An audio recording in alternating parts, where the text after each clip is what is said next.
Video's up. Audio's up. Hello. Oh, hold on. There we go. Hopefully, we have good frame rate on this one, minus my mouse. All right. We're live. This is Yay! great. This is great. So earlier today, I did a podcast with my friend Josh Lee, who, when I asked him to write a bio, he said no. And this is very interesting considering that the man I'm talking to right now has the longest fucking bio of anyone I've ever fucking seen before. Right. And it's a great bio, by the way. You should go to his website. It's in the description and check it out. It's an excellent bio, but it's very long. It's just a measure of my vanity. Well, you have a lot of cool shit to talk about. I mean, there's one of the things that I liked about your bio when I read through it was that it's long, but it's not fluffy. Like there's not a lot of like, let me talk for 4 sentences about this one thing about myself. Like filler, yeah. There's not filler in your bio. It's very descriptive of who you are. And I That's appreciate cool. that you were able to write that much about yourself, but not just make shit up and be fucking Right, too right. overly eloquent about it. But you are a man of Right. many accomplishments. Well, I guess the main thing I was attempting to do was just to communicate like my raison d'etre, like why am I doing what I'm doing? Audio's up. And Hello. um, and like going through my story in a way that would illuminate what I'm like trying to do and why. So maybe hopefully that came across in some way. It does. It really does. So like I said before we actually went live, I've been listening to your album Waves, which is available for purchase on Bandcamp. And it's really I mean, beyond just being really, really good music. It's so different from like you and I met playing Balinese Gamelan together. Yeah. And in some ways, when I think about you along with Balinese Gamelan, and that I don't know. It's just interesting because Right. and we spent so much time together working on I'm not working on, but you teaching me your piece that we performed at the Bali Arts Festival 2019, which went viral. Yeah. And so it's really interesting because like I have this conception of you as Kendall is this guy I play gamelan with. Kendall is a gamelan musician, but then I listen to Waves and it's so different. You wrote and put out Waves after you had joined Tunas Mekar, the Denver Balinese Gamelan, right? Yes. So the writing of it was mostly 2015 and 16. Some of it bled over into 2017, but I mostly took sort of a hiatus from working on it and then sort of finalized everything and finalized the mixes and mastered it and did some music videos for the release in 2018. But I joined Tunas Mekar in 2011. So yeah, there was already about 4 years of gamelan, and that was after 2 years of doing gamelan at CU Boulder. So and so yeah, there is definitely a diverse array of things I'm trying to integrate into the record, but it's the gamelan is definitely there's definitely a lot of gamelan influence in there, but yeah, it's definitely not the same as just gamelan. Well, I mean, I'll be honest. I've listened to the album about three times through now. It's not actually clear to me that there's a lot of gamelan influence. So, like, can you explain what the influence is? Because it's not really. It doesn't really stand out to me. Right. I don't mean that to be a criticism of the album, but more a No, criticism of no. my inability to listen to things. Right. Well, I guess. Okay. Well, yeah, it might not be particularly apparent because superficially, the instruments are all different. Mm-hmm. The tuning and the scale is all different. It's like pop song structures, generally speaking. So all of that is different. But what is the same is there's two primary features. One is the emphasis on interlocking parts. Mm-hmm. And the generation of a composite melody through interlocking parts. And two is the use of gongs as a fundamental structural device Mm. where I'm not using actual gongs, but just thinking of like being, yeah, having like the thing about the gongs in gamelan music is that it's the lowest instrument and it's a very striking instrument, like tonally, like it sounds. So it's the lowest and it's very just striking. And so when they use those gongs to demarcate the most important parts of the cycle of these cycles, and cycles are a part of all kinds of music, but in Balinese music, having these, these sort of fundamental tones marking where the beginnings and ends of cycles are, that's something that it's just extremely powerful, like to have tension built up as a result of not hearing a particular register like the bass, and have the tension built up through the way as the cycle progresses, and then have that tension released when the cycle starts over again. And so that idea is in there. Not all the time. There is one piece, the sparse loops, which I think it's the last track, which is much more obviously gamelan oriented. Like those two features of the gongs. Like I was thinking, okay, I'm going to write this like I was writing a gamelan piece, and I'm using a different scale, and there's different, but like the way that the parts interlock is much more specifically Balinese rather than just general hocketing or things. So yeah. So the idea. So I should mention, by the way, what Kendall's talking about with the gongs is not only a literal description of that there's a gong kind of instrument, but the function that it plays, and that it marks both the end of a cycle and the beginning of the next cycle. And there's a physical experience with that as well. And listening but I think with all music, there's a difference between listening to a recording versus listening to a live performance. But I think that that's especially deep with Balinese Gamelan, in the sense that depending on your proximity, the gongs are a physical feeling. So my mom actually visited Denver a couple of years ago and came to a Tunas Mekar rehearsal, cool. And she actually had to leave rehearsal about 20 minutes in because the gongs were making her physically feel sick. And it wasn't the sound; it was the physical, vibration. They push a lot of air, yeah. they do, and unfortunately, I didn't know this at the time. If I had, I would have made her sit in a different place, but she was sitting right next to the gongs. Yeah, that'll do it. Yeah. So there's a physical experience with these gongs.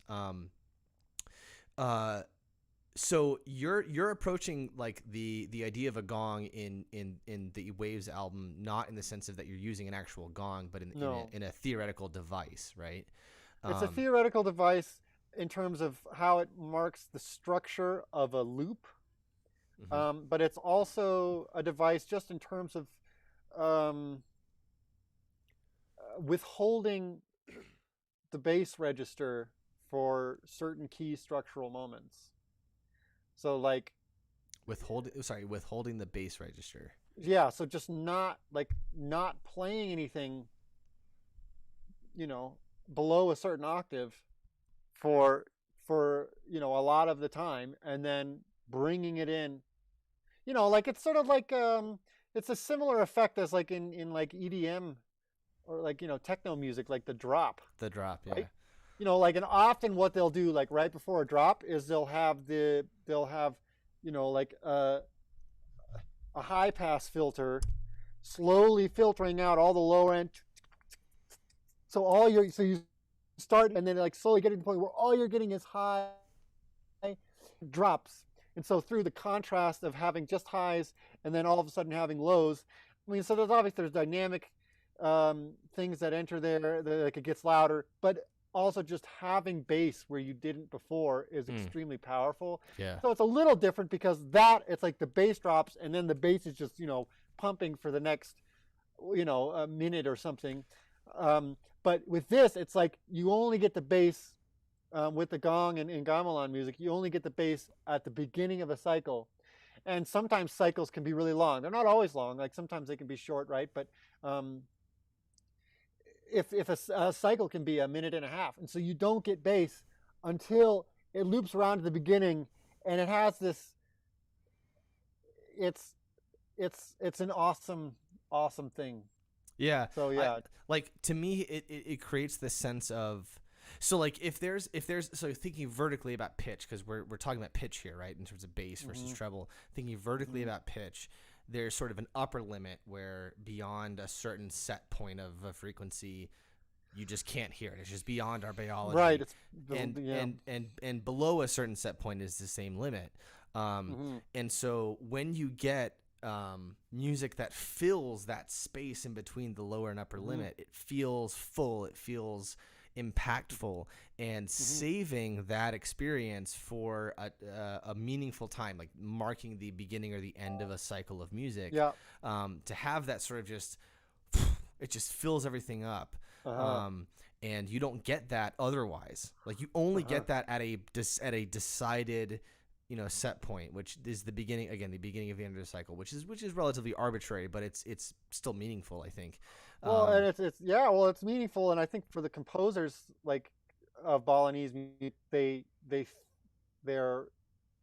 think about where the gong is all the time, and they think about how you approach the gong, and I think players too, it's like, oh, how are we approaching gong and making sure that we're making that arrival of gong musically salient is a huge part of what's determining your musical decisions. Yeah. Well, in Balinese Gamelan specifically, there's a lot of like these musical decisions you're talking about, these expressive things, whether it be dynamics or whatever, or even changing or adding parts, like removing or adding parts, that are, the decisions are oriented around the gong cycle. Like there's a lot of, there's so many pieces. It's a facet, or maybe not a facet. Maybe a facet is not a good idea, but it's like a theme of Balinese Gamelan that maybe you have like an A section that's repeated 3 times, and the first 2 times at the gong it's quiet, and the third time it's loud. This is something that happens all the time, both in like traditional performance and contemporary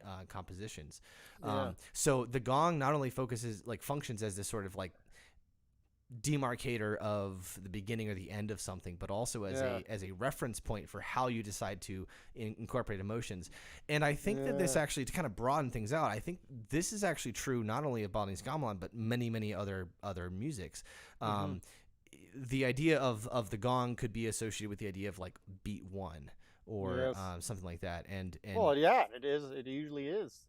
I mean, they don't maybe count it that way. They've got weird way of counting or something, but that's sort of the same. It's the same idea. Yeah. It's like the beat with the most structural weight. We could talk about that. So, it is kind of weird, but to be more specific, if we're counting 1, 2, 3, 4, 1, like that's where the strong beat is. But the way that at least the way that the Laswan family has talked about counting in Tunas Mekar, it's actually the last beat.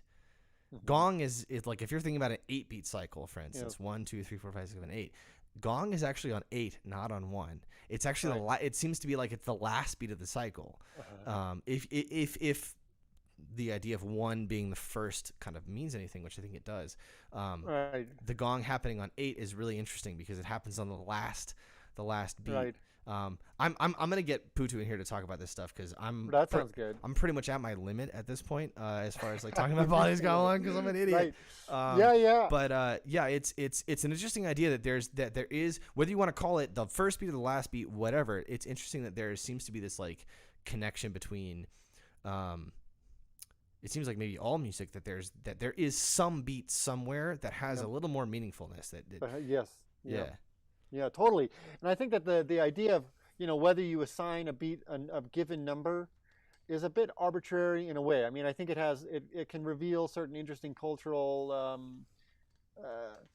features, and you can contrast the Balinese conception of time versus the, maybe a more Western conception. But I almost think that it's almost like the actual effect and the actual way that people end up making music isn't that different.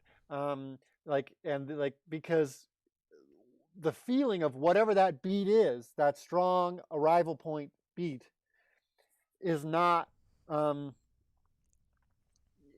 number, right? It's like it's a plot point in a story. Mm-hmm. It's a physical sensation, and so whatever number you assign to it is sort of arbitrary. But I think you're right that there is a universal sort of thing going on there. And for me, the element of music, or maybe like the way of framing it that can maybe illuminate this, is tension and release. And so like often, like, you know, in like Bach or something, in like Western classical harmony, or in, you know, in jazz, or, you know, other forms of music that are that derive from that same harmonic landscape, harmony and dissonance versus consonance, and like, or like arriving at a tonic or a certain harmonic center, that's how you arrive at tension and release. Mm-hmm. But for Balinese music, it's more this metric structure of that's demarcated by the gongs that orients you towards tension and release. Right. And the gong is the ultimate release. You Yeah. know, and so it's like, just in the same way that Bach will, you know, he'll establish a key, and then he'll make you go, and he'll go through this whole elaborate thing, and then, you know, of traveling to all these different places, and you know you're going to go back there, and what he'll usually do is like, he'll subvert your sense of when it's going to resolve, or just so that, you know, so that when you finally do get there, it's maximally effective. Yeah. And so I think that the same compositional thing, where you have some goal, and then a lot of what you're trying to do as a composer is extract the maximal amount of musical meaning as you approach that goal, is the same thing that Balinese composers are doing as they're approaching gong. Yeah. And they're come up with all sorts of interesting ways of making sure that gong arrival point is not dull. That Right. it's very interesting, Yeah, and the this is- Balinese audiences know about this stuff, Yeah. so they can track with it. This is great, because I love the idea of tension and release, and that seems to be the function of music, and even some music that is more atmospheric and more shoegazy, that seems to eschew the idea of tension and release. Eschew? The eschew. Eschew- It's shoegazing. Damn it. It kind of almost seems to me like that, like the function of that music, like it's meaningful in the sense that it is an axiom when you go into it that they are eschewing this idea. Mm-hmm. So you were talking about Bach, and you were saying, you know, Bach takes these kind of long structures and this long approach to creating tension and then resolving it. This is true, but I just want to talk a little bit about a piece that I've been thinking about really closely lately. Part of it's because I've been teaching part of it's because I've been teaching the piece to a couple students. It's the Sarabande from the first Bach cello suite. I have it right here. It's literally from here to here. It's half a page. It's not a lot of music. It's not a lot. It is slow, so that half a page maybe takes 2.5-3 minutes to play through. Bach goes through. There's fewer modulations maybe than another, like maybe than like the minuet perhaps. I haven't counted them, so I don't know, but. He modulates actually relatively quickly. So, like, for instance, you start out in G major, you modulate right into C major in the third measure. And then one measure later, you modulate right back into D major. And then you modulate back into D major. You're in kind of a D major for the last kind of couple measures of the first section. Do you have it? Do you have the I sort of broke down. I analyzed it a while back, and I have my analysis of it. Fascinating. But yes, so I could get the score, but. Well, let's talk about on. let's talk. No. Let's talk about your analysis. I mean, my point's been made that, like, You're correct in that Bach tends to, like, one of the things that is so genius about Bach is that he can stretch the simple act of tension and resolution, which can take place in a matter of three chords. He can stretch it out into multiple minutes of music, and that's one of the things that makes Bach so brilliant. But I'm just pointing out that, like, there's this one example that I have where he does this. He accomplishes the same thing in a matter of a couple of measures and a couple of beats, 6, 8. There's six or 9 or 12 beats.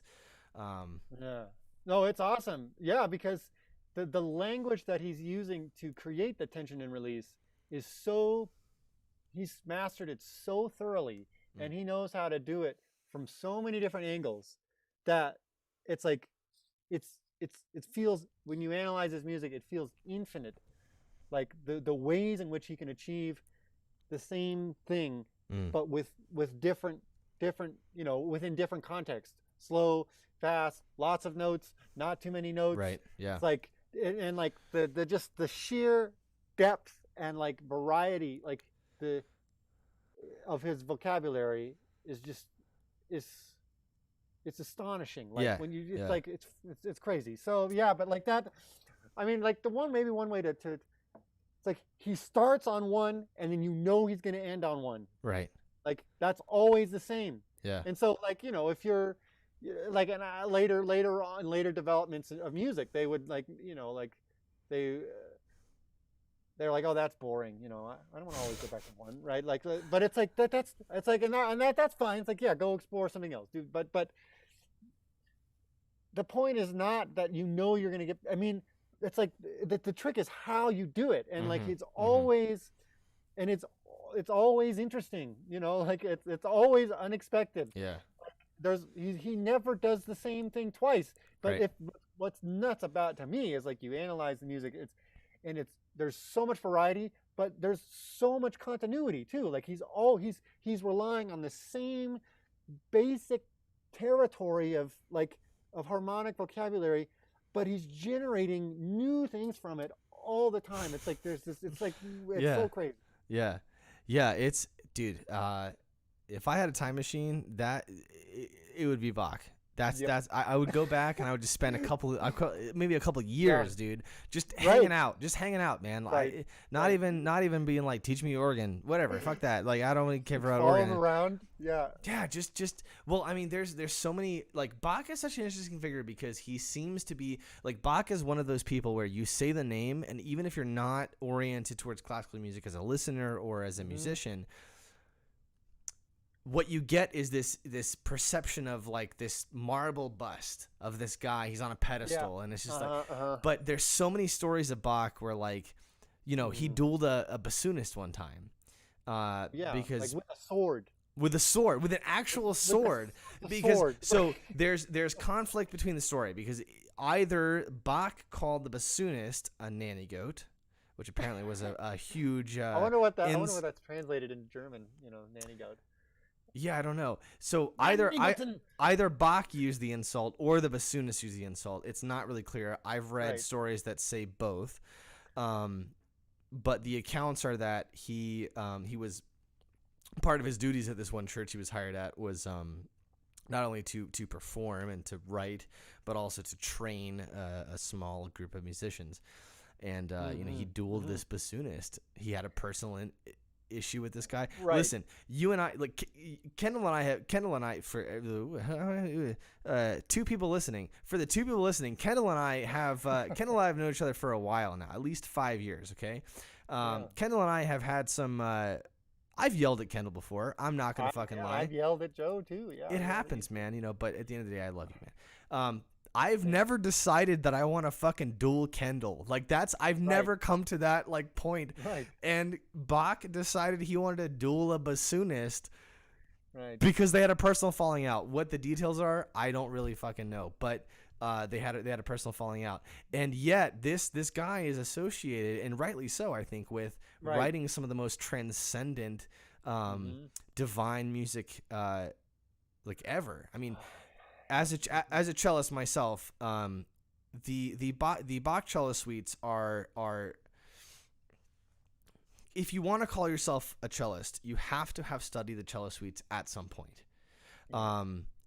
And there's a couple reasons for that. They are technically challenging to a degree. They are not as technically challenging as, let's say, the Shostakovich concertos or the Lalo concerto. That's objectively true. Much harder to play, yeah. Yeah, it's actually like technically, with the exception of the sixth suite, by the way, which wasn't written for cello, and so that's an exception. But the other 5 suites were written for this sort of standard 4-string cello. Objectively, technically, they're not that difficult to play. But the reason that they are sort of this thing that you do as a cellist is the musical content. You can listen to Yo-Yo Ma, Janos Starker, Rostropovich, Misa Maisky, name any Alicia Weilerstein. Like, you can name any dead or alive cellist, and Yehuda Hanani is one of my favorites. There's so much depth of interpretation. Like, there's so much room. There is no. It's so open to, the way that you decide to play them is different than the way I decide to play them. But there's no he's able to write music in a way that removes some kind of objectivity from it. There's a certain level of objectivity in terms of sort of tension and release, but the expression of it is so personal, and that's why they're so meaningful. It's not a display of technicality. It's a display of musicality. Right. Well, it's like there's a lot of room for interpretation, and that's more the case for Bach than a lot of composers, because at that time, like, there was less of a convention about specifying dynamics and tempo much stricter and in a more there's that element to it. But what's cool about Bach is that even though there's that flexibility, what is there is so solid, and there's so much there that, like, it's like each varied interpretation can yield its own sort of unique wealth and abundance, and it's like, so it's this interesting phenomenon. Like, like, even if you could play a Bach piece you could play a Bach piece badly, and it would probably still sound really good. And it'd be much harder to do that with some other composers. But, like, Bach, just there's something that he sort of got he hit the sweet spot on a number of aesthetic ideals that I can't really think of any other artist that's ever done. Yeah, I don't know if I necessarily agree with that, because for me, what it comes down to is the genius of Bach is the level of control and forethought that he has with harmony. And harmony is absolutely dependent on pitch. And if you are a player who has no sense of pitch and doesn't know where the notes are, you're not going to be able to convey fine. those ideas. Right. If your intonation is horrible, then yes, Bach can sound bad. But I guess so. I'd be happy to qualify my statement by saying that if the pitches are there, then if it's, like, accurate. But, like, you could do a MIDI rendition of Bach, and maybe you'd rather listen to Glenn Gould, but you could listen to that, and if all that was left over of of Bach's music was MIDI renditions, the world would still be a better place having those MIDI renditions. Like, okay, fair enough. But you can make the argument that if there was no human performances ever, and there were only MIDI performances in the world, then the world would be better than having no MIDI performance. Sure, but there's because one of the things I want to talk to you. This is kind of getting into another area that I want to talk to you about. Was the you and I are clearly very invested and interested in Baroque performance. One of the things about Baroque performance that is it's not like it's not a present. It's not like it's not a factor for, let's say, romantic compositions or classical compositions or whatever. But Baroque performance involves the idea of time as a flexible medium, and MIDI can't really do that. I mean, you can, because you can I could plug in the saraband from the Sixth Suite that we've been talking about. I can plug that into Sibelius, and I can play with MIDI instruments, and I can manipulate the time. That's true. But it's still coming from me. It's still coming from a human. I can't just feed it into a computer and it will decide that there are certain notes that should be kind of faster or slower, even though these notes are 16 notes and those notes are 16 notes, but these notes should be slower and these should be faster. There's still a human element to it. I don't necessarily agree that you could feed Bach into a MIDI computer and it would still be the same thing as... No. Did I say it would be the same thing? That's not what I said. I say you would still rather listen to Glenn Gould, who's got, You're right. some of the most incredible, You did say incredible sense of time that you can imagine and flexibility with time. But my point is that even if you remove that aspect, even if you removed all of these so-called expressive components, and even if like the tone quality was a little crappy, like the point is that whatever Bach achieved was such that there'd still be something of value there, and there'd still be quite a lot of value there. Like that was my point. It's a thought experiment to illuminate precisely what kind of value, aesthetic value, is intrinsic to Bach's compositions. And it seems like an aspect of that aesthetic value is that it can exist. It exists independently of those kinds of performance choices, which do go a long ways towards, making it more expressive and beautiful, but are not everything. I think they are everything, though. That's what I'm trying to say. It's like you could plug in the same rhythms and the same pitches and even the same dynamic approaches into a MIDI computer. And the reason I prefer listening to a real person, Alicia Weilerstein, for instance. I would still listen. Yes, I'm not agreeing. I would still rather listen to a real person too. I'm not saying that. I'm not saying I wouldn't. I'm saying that there would still be something there that'd be worth listening to. And maybe with something like the saraband, that might be a little harder, because that's slow, some of the violin, violin sonatas and partitas where it's like, it's clearly meant to be much more flexible rhythmically. That might be harder. Okay. It might come across as sort of incoherent, but the vast majority of his compositions could lend themselves to a mechanistic rendering that would still yield. Okay, yeah. So if I just to make sure I understand, if I can rephrase your point, please. If there were three possible choices for like a world to live in, on the one hand, you have not only Bach's compositions but real people playing them. Okay. Yes. On the other hand, on the farther extreme, you have Bach's compositions, and the only way to listen to them is from a computer. Yes. What's the third option? What's the third? The third one is there's no Bach compositions. Yeah, exactly. That you would rather live if you couldn't have the best possible world, which is a world with Bach's compositions and real people playing them. You would rather live in the world where it's all played by computer versus the world that has no Bach at all. Yes. Okay. Yes. Okay. Yes. That makes more sense. Yeah. Yeah, and maybe that's like, it's sort of a silly thought experiment because. But I guess for me, it's like it seems like there's just the notes on the page, there's something in there that has value, and there's more of value in that than like certain, I don't know. This is an interesting topic. Like certain kinds of music rely more heavily on like the instrumentation and But Bach, like you can play it with any instrument you want, and it's probably going to sound pretty cool. It's like there's something about it that transcends that aspect of musical realization, and it's interesting to contemplate. And so the MIDI thing is just a thought experiment for illuminating that. Hopefully, probably didn't do a very good job.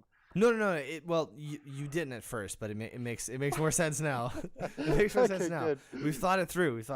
Yes, we did. Okay. So one of the things that I find fascinating about you is that you've attempted I shouldn't say attempted. You've explored the idea of Baroque improvisation. And so anyone who's listening, how many people are listening? Let's see.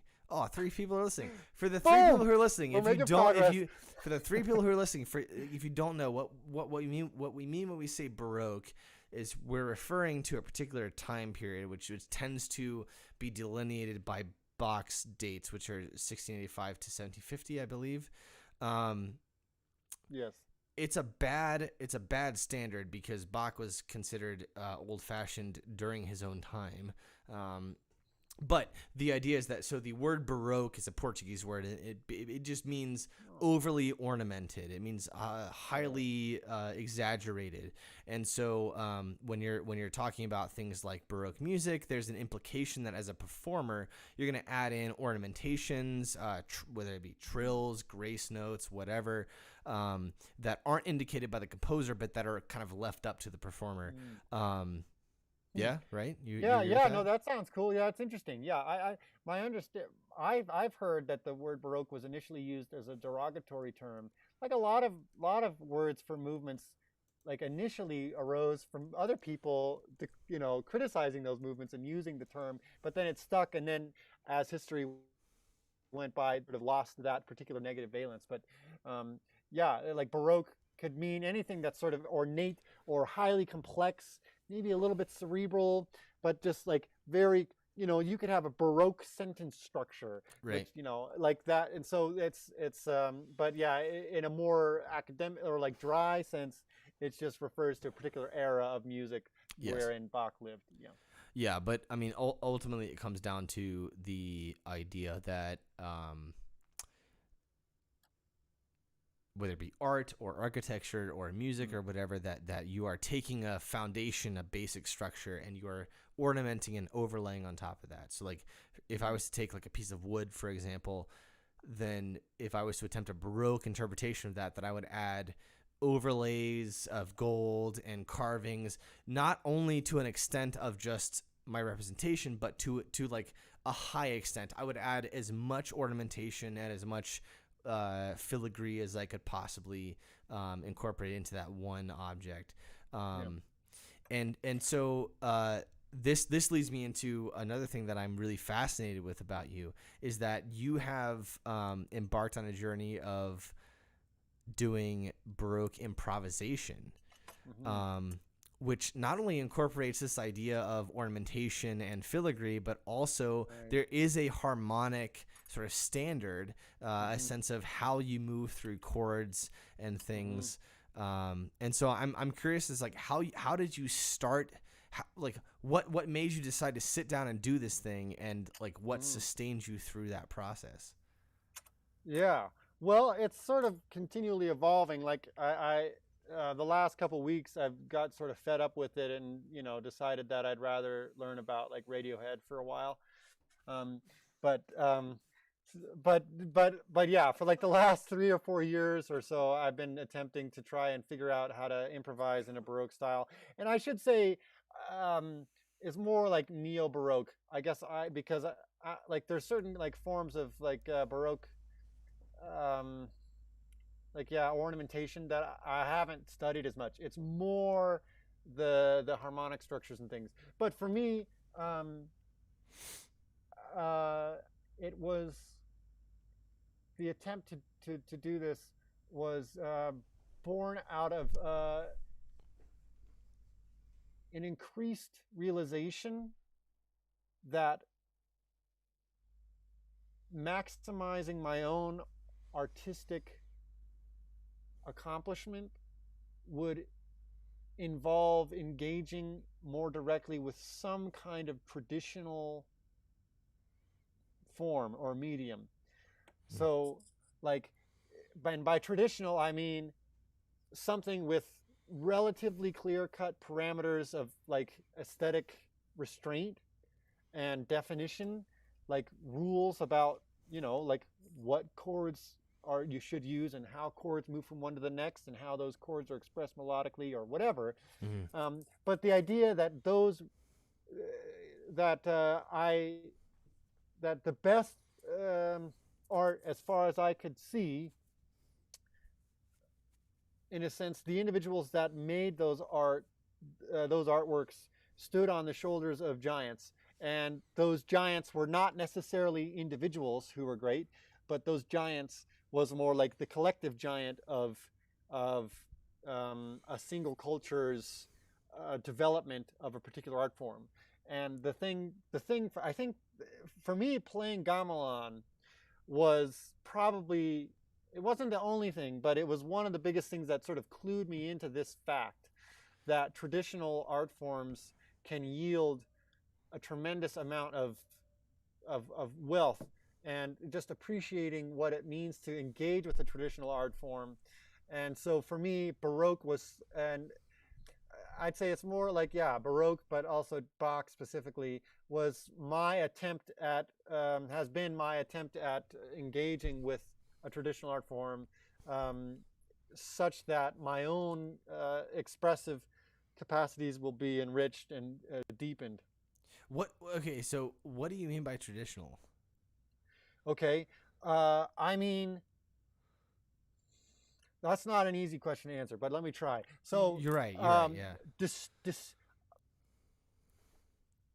Okay, so one way to think about it is, um, it's like if you like in Bali, for example, it's an island, so you can think it's helpful because it's geographically constrained. And so if you have a geographically constrained a group of people, and they're engaging with each other in social dialogue about their culture and about aesthetic values and about aesthetic exploration, what you can imagine is that they engage in that dialogue in that constrained space through from generation to generation. So there's many generations of um, this dialogue about aesthetic exploration or expression, for example, and there's a kind of continuity in that exploration, and perhaps a kind of distillation. And so if you think that, like, so one guy to try to like to recreate a sort of a pseudo history of this, you can imagine like one guy, there's around, maybe there's some guy starts banging on some rocks together. He starts banging, and this other guy, like, and he's like, oh, and he finds these cool rocks, and he finds, that if you hit the rocks in this particular way, it sounds super exciting. And actually, the guy next to you also thinks it's exciting. So there's sort of this collective decision, in a way, or discovery that this particular way of banging on rocks is cool.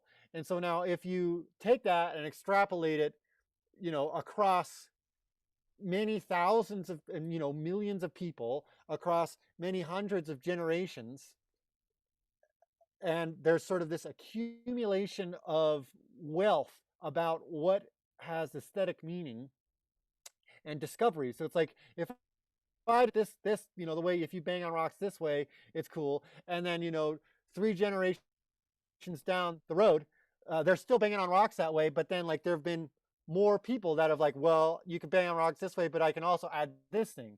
And so you can imagine, like, this sort of piling on and then further refinement of this collective aesthetic exploration. And to me, that's what tradition is. And I guess, like, it's something that I feel unmoored from as just a status, like as a part of my own like natural place. Like, there's no traditional art forms that I just grew up being absorbed in as a natural part of my social community. And so when I discovered that that was a thing that was important to me, mostly through gamelan music, but also just through analyzing the depth of, like, music like Bach, and realizing that it had a traditional component to it, it forced me to try and think about ways in which I could rectify that, or sort of fill that hole. Yeah. I mean, it's yeah, like growing up in the West as just a white guy in the West, whatever. There really isn't a lot of tradition, and like the tradition that I grew up with was white Christian Southern, Right. but ideologically I've moved away from that so much. Like I'm not religious. Right. I can appreciate Right. like religious music, I can appreciate it, but it's not something that like has any really impact in my thinking. And thinking about like Balinese Gamelan in the sense of it being a traditional music, but that is, to be fair, something like it's a traditional music that is constantly changing. Well, but it's living. It is living, but Live. I don't have a living tradition. Like I don't have that in my identity. Like I can appreciate Balinese Gamelan, but I'm not Balinese. Like I haven't grown up listening to this music. I've been exposed to it in the past 5 years. That's not a lot of time. 5 years is nothing. Like compared to like just the span of human existence. Like I've not. The formative years are like what? Like till the time you're 20. Okay, I did not encounter gamelan until I was like 25. Yep. Well, actually, it's probably younger than that. I was probably like 23, 24. But like, I don't have an identity that is in any way traditional, and I think that a lot of people in the West feel that way, and I think it's increasingly more so as you find more non-religious and atheistic people in the West. But yeah, I don't know. Like I when people say the word tradition, I have an idea of what that means, but I don't have an idea of what that means in my own personal context. Like it seems like the idea of tradition makes sense in the context of other people's experience, but not mine. And in that sense, I kind of question not only the function of tradition, but is it even something that should be important? I don't know the answer to that question, by the way. I'm not saying tradition is or is not important. I don't actually know, but I don't understand the meaning of tradition. Like, why is it something that's important? Right. Well, okay. So for me, I guess the reason why it's important, I tried to illustrate this with the rock example, which it's maybe a little abstract but the idea is that existence is extremely complex, and navigating an extremely complex existence is extremely difficult. And in the vast majority of instances, unless you're given a great deal of help, you will fail. Like we will die. It's basically, it relates to our social nature. Like if we are not embedded in a social network, we are dead. Like our lives are essentially entwined with our social existence. And so for me, like the importance of tradition or the value of tradition just stems from that fact. And what tradition is just like the collective discovery of meaning. Like if like and the accumulation of a mode of being that generates meaning in a successful way in people's lives. And so and you could just think about it in terms of music. Like I said, is like if you bang these rocks together with this particular rhythm, like that rhythm that you discover, that was your discovery, and that's a little kernel of meaning. But that kernel of meaning isn't just yours. That's not just confined to your subjective state. That's something that can be shared. But that's assuming that the meaning it brings to you, that's assuming that sound would bring to you meaning, and that it would bring meaning to someone else. And this is right. kind of, well, it is assuming that, right? But you have to answer the question of like this sound, this thing can bring me meaning. Okay, fair enough. Does it bring meaning to someone else? And if it does, why? It's not clear that it brings the same meaning to me that it brings to Kendall, No. There's obviously variability, but the point is that it's a dialogue. And that's why there was that social component in my thought experiment about the rocks. It's like I bang the rocks, I think it's cool, but you also think it's cool. Right. And if there isn't enough of a collective, like there is one way people think about, and like one way people think about meaning or tradition rather, is in like a tyrannical, enforced, rigid structure. Like you have to do it this way. Don't ask why. It's sort of dogmatic, cold, disconnected from my own experience. Alien. Like and that's just sort of a part of our culture. I think that way that we that experience of tradition, but for me it doesn't necessarily have that tyrannical component.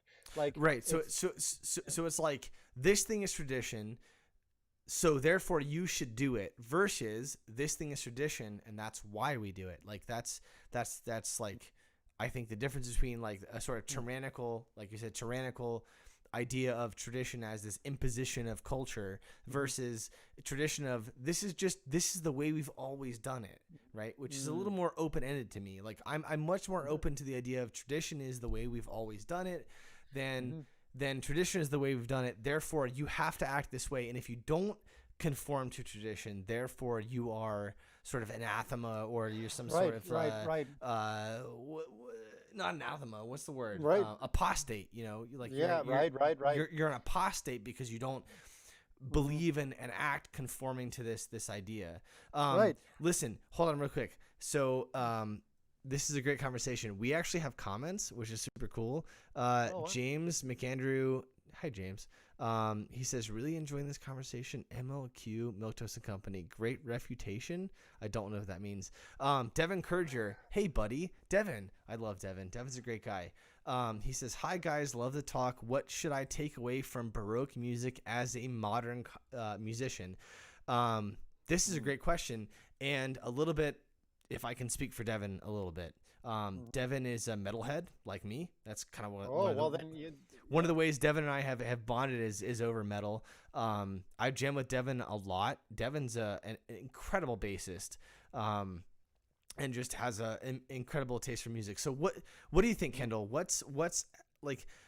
Is there something we can learn from Baroque music as sort of modern musicians?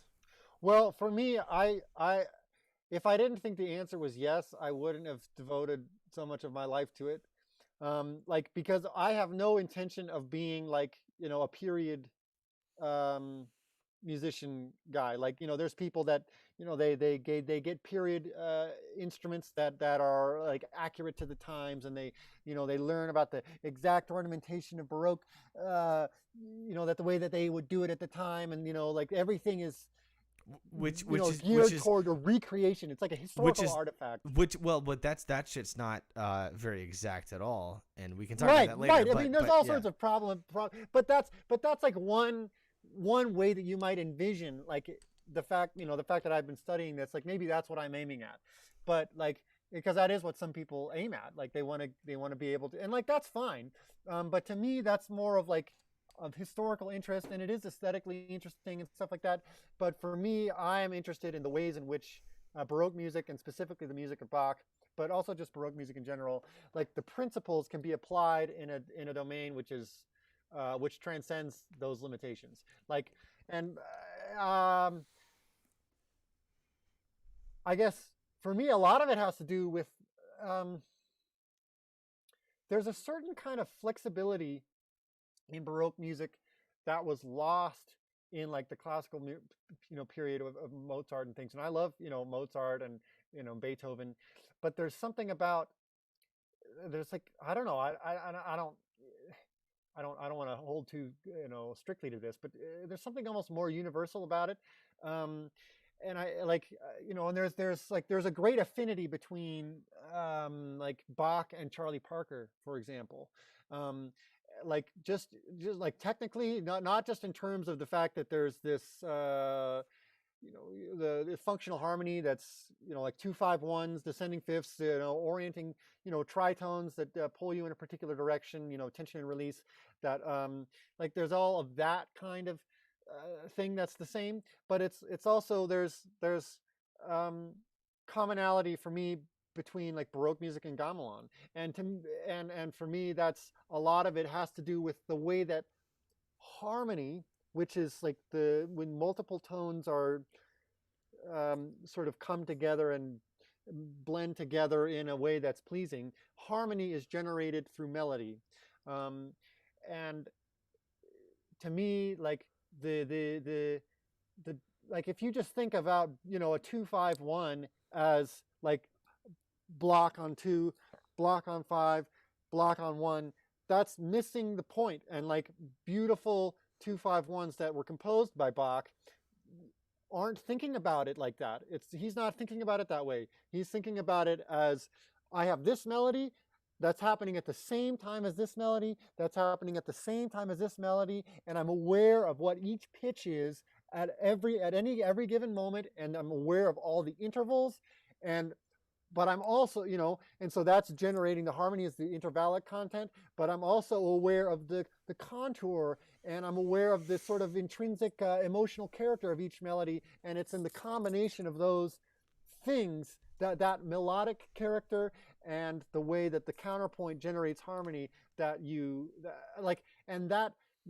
get your sort of, that's where the aesthetic goal is. And for me, that principle can be applied to anything. Like you can do that with pentatonic scales. It's a little more tricky, but like you can do it with, you don't have to use Baroque.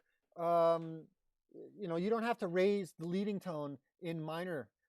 But you can still have the same thing. Like you don't have to use tritones in the same way. You can resolve them in different ways. Like but the underlying principle of counterpoint and melody as a way of generating harmony. You can resolve tritones in different ways. I agree. There's 2 ways you can resolve tritones, but there's a lot of different ways you can resolve tritones. You don't even have to resolve them. Explain. Wait. Explain though. Well, like think about the blues. Like, like if I'm let's say, if I'm here's a tritone, and then if I go to the 4 chord, I'm just moving tritones around, and when I go to the 5 chord, so I'm just. But you're not. But you're not. I'm not resolving it the right way. Well, you're not. Well, to some standard, you're not resolving them at all. You're just shifting them. Right, and so I don't. What I'm saying is that those. So you're delaying the resolution of those tritones. No, I don't even think I don't like in the blues, for example. They're not even. You don't even need to resolve them. They're not. You don't need to resolve them. Like you'll often end on a dominant 7th chord, and who cares? It's like that's what we want. We want. That's how you want to end the song. And that's okay. Like that's. Well, there's no need to resolve it. But how you want to end it is not the same as it is resolved, and. I guess there's a suggestion. Tension and release is achieved through many different means, and I don't think it needs to be achieved through those harmonic conventions. I think there's deeper principles which can be But if what you do is go from a dominant 5 to a dominant 5 to a dominant 5, and then you end the song on that dominant 5, that third dominant 5. That's fine, but it's one thing to say that you've ended a piece or a song. It's another thing to say that you've resolved the tension that you've created. I think you do. I mean, by simply ending, you've just resolved the tension that you've created. No, you resolve the tension through other means. You resolve it through rhythm. You resolve it through melody. You resolve it through texture. And so there's all these other components. Hold on. But if your mechanism of creating tension is done by, let's say, harmony, vertical pitch, then your mechanism of resolving it should be done the same way. That seems pretty obvious, right? Because there's many different conventions. It's one thing to say I can create tension through either harmony or rhythm. Okay, fine. But if you're going to create tension through, let's say, pitch, it seems that if you're going to resolve it, you have to resolve it in pitch. not Okay, in but this not is, in rhythm. I guess to me this seems fairly philosophical and theoretical in a way that's maybe missing the point. Like the point is that blues ends on a dominant seventh chord, and you could maybe say All that, well, those blues? assholes, not always, but it often does. That's a convention of the blues, and so like you could argue Word. that, well, these assholes aren't, they're not resolving it properly, but they would be like, no, I am, but I'm just, they don't think of, okay, Bach always uses a tritone to propel the listener in a particular harmonic direction. Like that's, and he'll set up tritones to sort of propel you to to all these different key centers. Okay. And that's the way he uses the tritone. It's this convention for using the tritone to have a particular kind of harmonic progression. But the tritone, and the dominant seventh is an example of where the tritone is used harmonically. Doesn't need to be used in that way. Like the tritone can just be a vibe, and that's what this is a tritone vibe, and that's what you're doing with the blues. And so my point is that those specific harmonic conventions, which can maybe, like, at least to my ears, like they don't always sound appropriate to our times. Like it's not exactly what you want to hear, but there are the underlying principles of counterpoint are what can be adapted, and they can be adapted in many different ways. And so, like, I guess for me, that's one aspect of. And if you care, but counterpoint and harmony are not the same thing. So no, they're not. So what? Okay, so one of the things that I'm really hung up on is so Schoenberg developed this 12-tone system. Daddy. So for, I don't know how many people are listening, for the three people who are listening, which is probably Dan, James, and I don't know who the fuck else. Okay, so you can divide an octave, which is one pitch, and a secondary pitch, which is vibrating either twice the speed or half the speed. You can divide an octave into 12 different pitches. That's sort of the foundation of Western music. A lot of non-Western music kind of follows this foundation, but that's sort of the way that I say we, not me and Kendall, obviously we haven't decided this, but the octave gets divided into 12 pitches. That's how most Western music sort of is sort of oriented, right? So Schoenberg developed this approach to composing music, which is called the 12-tone theory, which is you have a series of 12 tones, and you have a slot from 1 to 12, and you can input any pitch in any slot unless it's been used in a previous slot. So what you end up with is a highly chromatic melody, or whatever you want to call it. At the time, Schoenberg believed that this is like 1912 or something. Schoenberg believed that this is the way that everyone would compose music and think about music by the year 2000 or whatever. That's clearly not the case. A little short-sighted there, Sheen. It's very short-sighted. It's clearly not the case. So Arnie. So it seems to me that, like, it's not necessarily a matter of can I just come up with a system, but there seems to be an underlying assumption. Like, it's, this is the one, I call it the 1-4-5 fallacy. That pop music, which follows the 1-4-5 progression almost to a T. There are some exceptions, but basically they follow the 1-4-5 progression.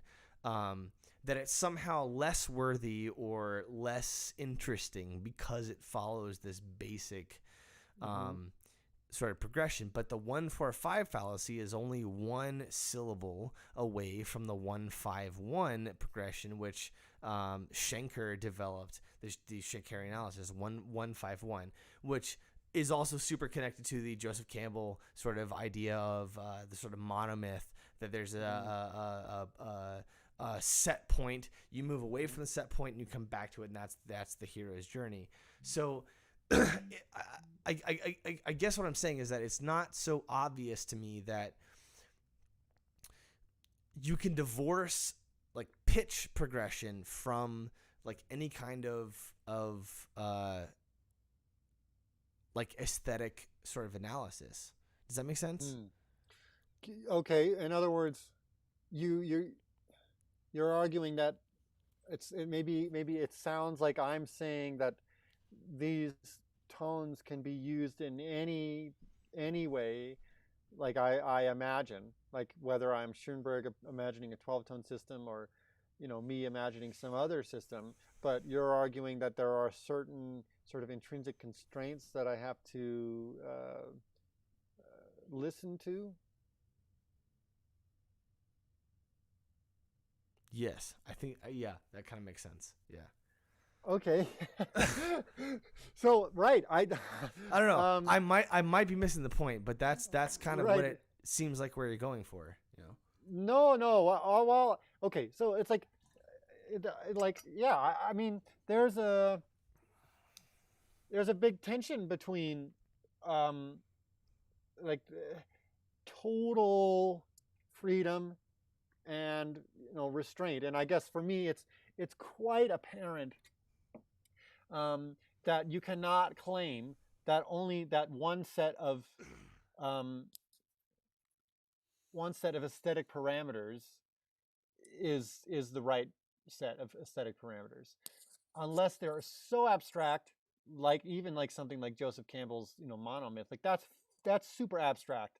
Like that might suffice as a means of describing something that's like akin to a universal aesthetic principle. But it's so abstract that it's like, the application of it can have such a diverse, there's so many diverse applications of that it's hard to say what its utility actually is.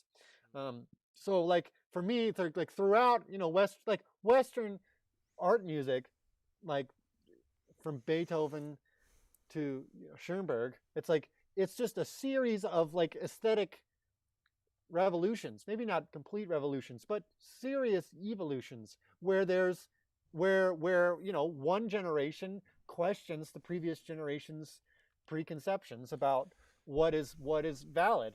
And to me, that the existence of that, and it's also quite apparent that the greatest composers were those who did that, were those who questioned, Right, but that doesn't mean that doesn't, to me, that this might seem to contradict what I was saying previously about the value of tradition. But like usually the greatest composers questioned it, but they were also steeped in it.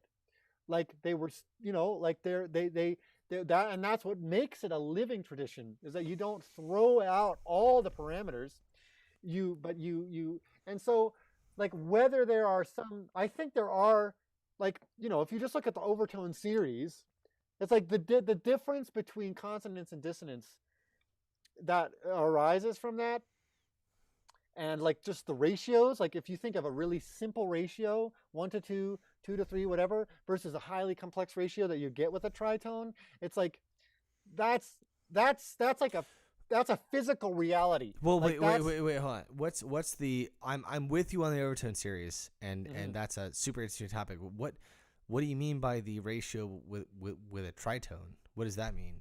I'm not sure. Okay, so if I think of like the ratio of an octave, I'm not, I don't know if I can explain this really well, but the ratio of an octave is 1 to 2. Right. Like you said that, and a ratio of a perfect fifth is 2 to 3. Oh, it's 2 to 3. Sorry, yeah. And then a perfect fourth is 3 to 4. And so these intervals are really are consonant. Like here's an octave, here's another octave, here's a perfect fifth. Like the tones blend together. There's like there's not a lot of tension necessarily, but there's something that's, for me, and like, but if you have an interval like a half step, or like a minor second or a minor ninth or a tritone, those intervals, the ratio is not so simple. Like it's much, I don't know what it is, like you could look it up, but like the numerical expression of what the ratio between those particular pitches when they're a tritone apart is, the numbers are much higher, and it's not, it's not something that's easy to grasp. Like it's much more complex. So I guess like the fact. So of, this is where I really wish I had a guy. I don't want to do that thing where like I fucking compare myself to the Joe Rogan podcast. I Too hate late. that my initials are JRE and I can't do that. Whatever. I want to call it the JRE podcast and I can't do it.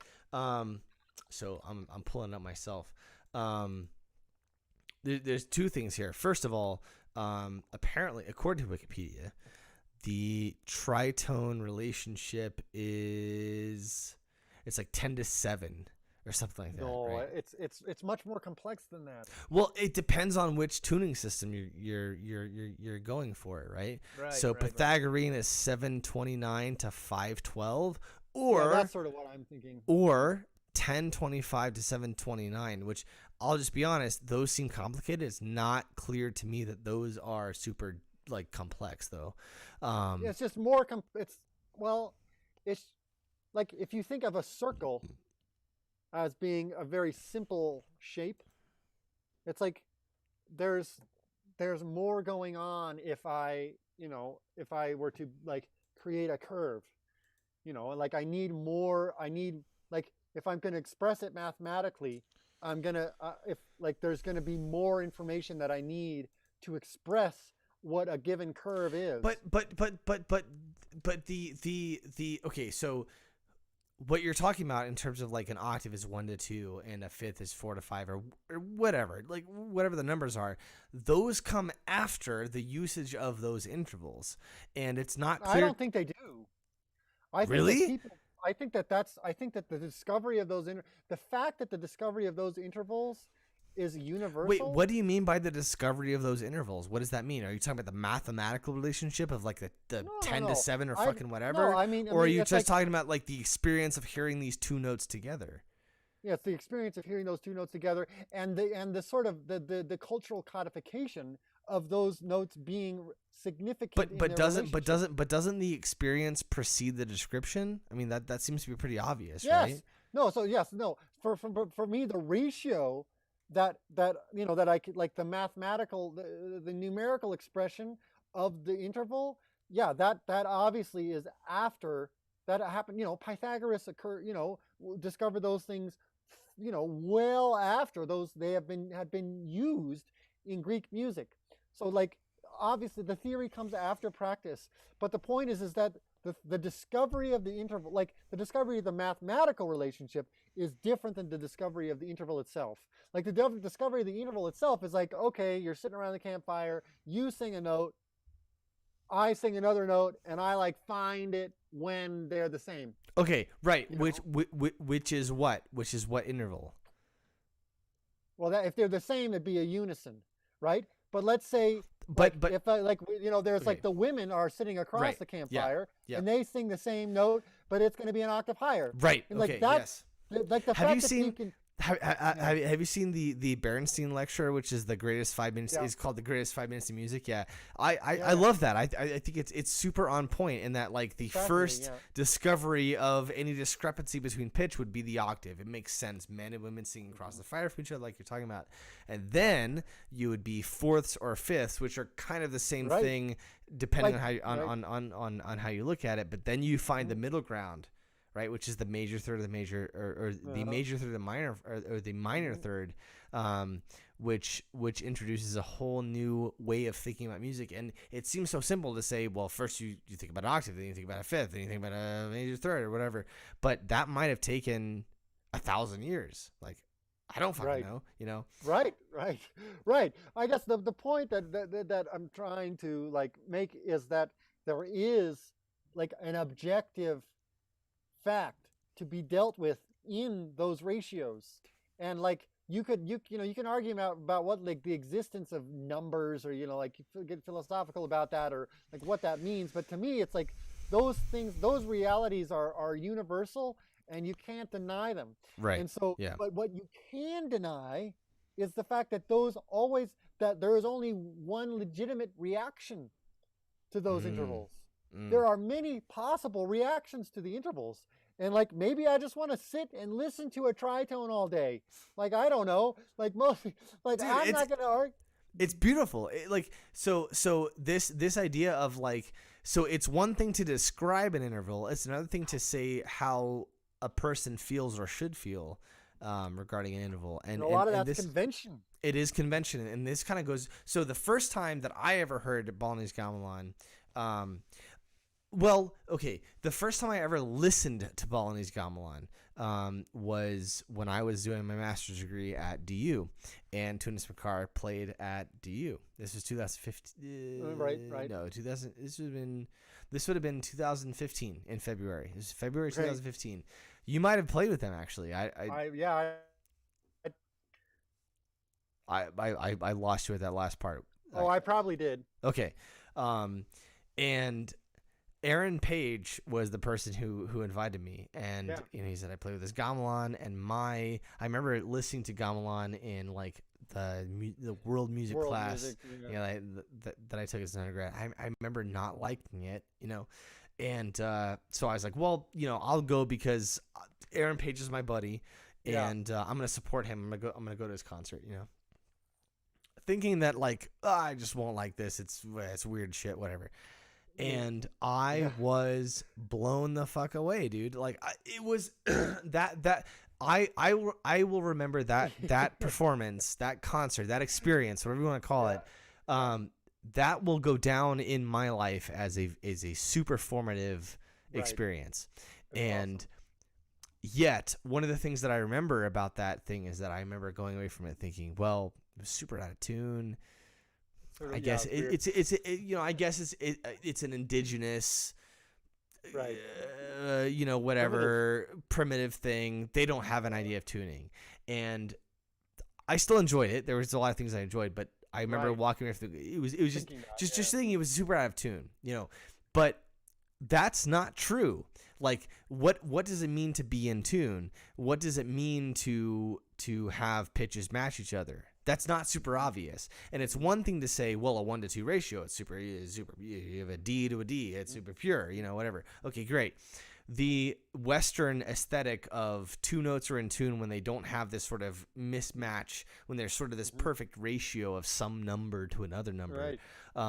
But then when you investigate Balinese Gamelan and you realize that, no, actually this phenomenon that's created when you have like a pitch that's not 1-to-2, that's like 1 to 1.19 or something, like, whatever, that beating, that pulse that's created is actually an aesthetic goal. And once you get accustomed to it, it took me a while to get accustomed to it. Once you get accustomed to it, it is so beautiful. And awesome. It's an incredible thing to hear that pulsing. And we were talking earlier about the idea of like gongs being this physical feeling. And one of the reasons for that is because gongs actually produce multiple notes, and they're not necessarily in this 1-to-2 perfect relationship. Yeah, and they produce the pulsing. Yeah, exactly. But that pulsing is not a byproduct. It's not an unintentional consequence. It is the goal of the tuning system. So it's their reaction to that physical reality that I was talking about. It's like there, if there's this abstract structure that's the objective thing, like there's so many different, like they're obviously like responding to the same fundamental structure, but what's fascinating is that they've arrived at this totally different way of responding to it. And like, to me, partly what's interesting is that by comparing our system and theirs, you can maybe get a little more of an idea about what that objective thing is. And that's not to say that it's like you need to always like strive for a maximal objectivity or something, but like I guess it's just interesting. But like, like the fact that for them to figure out what kind of pulsing is the exact right, like it's a collective, it's like it's a negotiation. It's like, okay, what kind of tuning will yield the maximal aesthetic, response? And it's like, well, but when the most amount of people believe, But what that maximal aesthetic response is, there is no standard for that. Like it's one thing to say that in Western music, our maximal aesthetic response is that the notes you play with another note line up to this sort of the idea of like a 1-to-2 ratio or like a whatever Yeah. that's descriptive and not prescriptive, right? Like, Yes, exactly. I didn't learn that an octave is in tune because Right. it's a 1-to-2 ratio at the beginning. I learned that but it's a descriptive idea that an octave is Right. in tune in Western music when it fits this 1-to-2 ratio, Yeah. 440 Well, to 880, right? yeah, totally.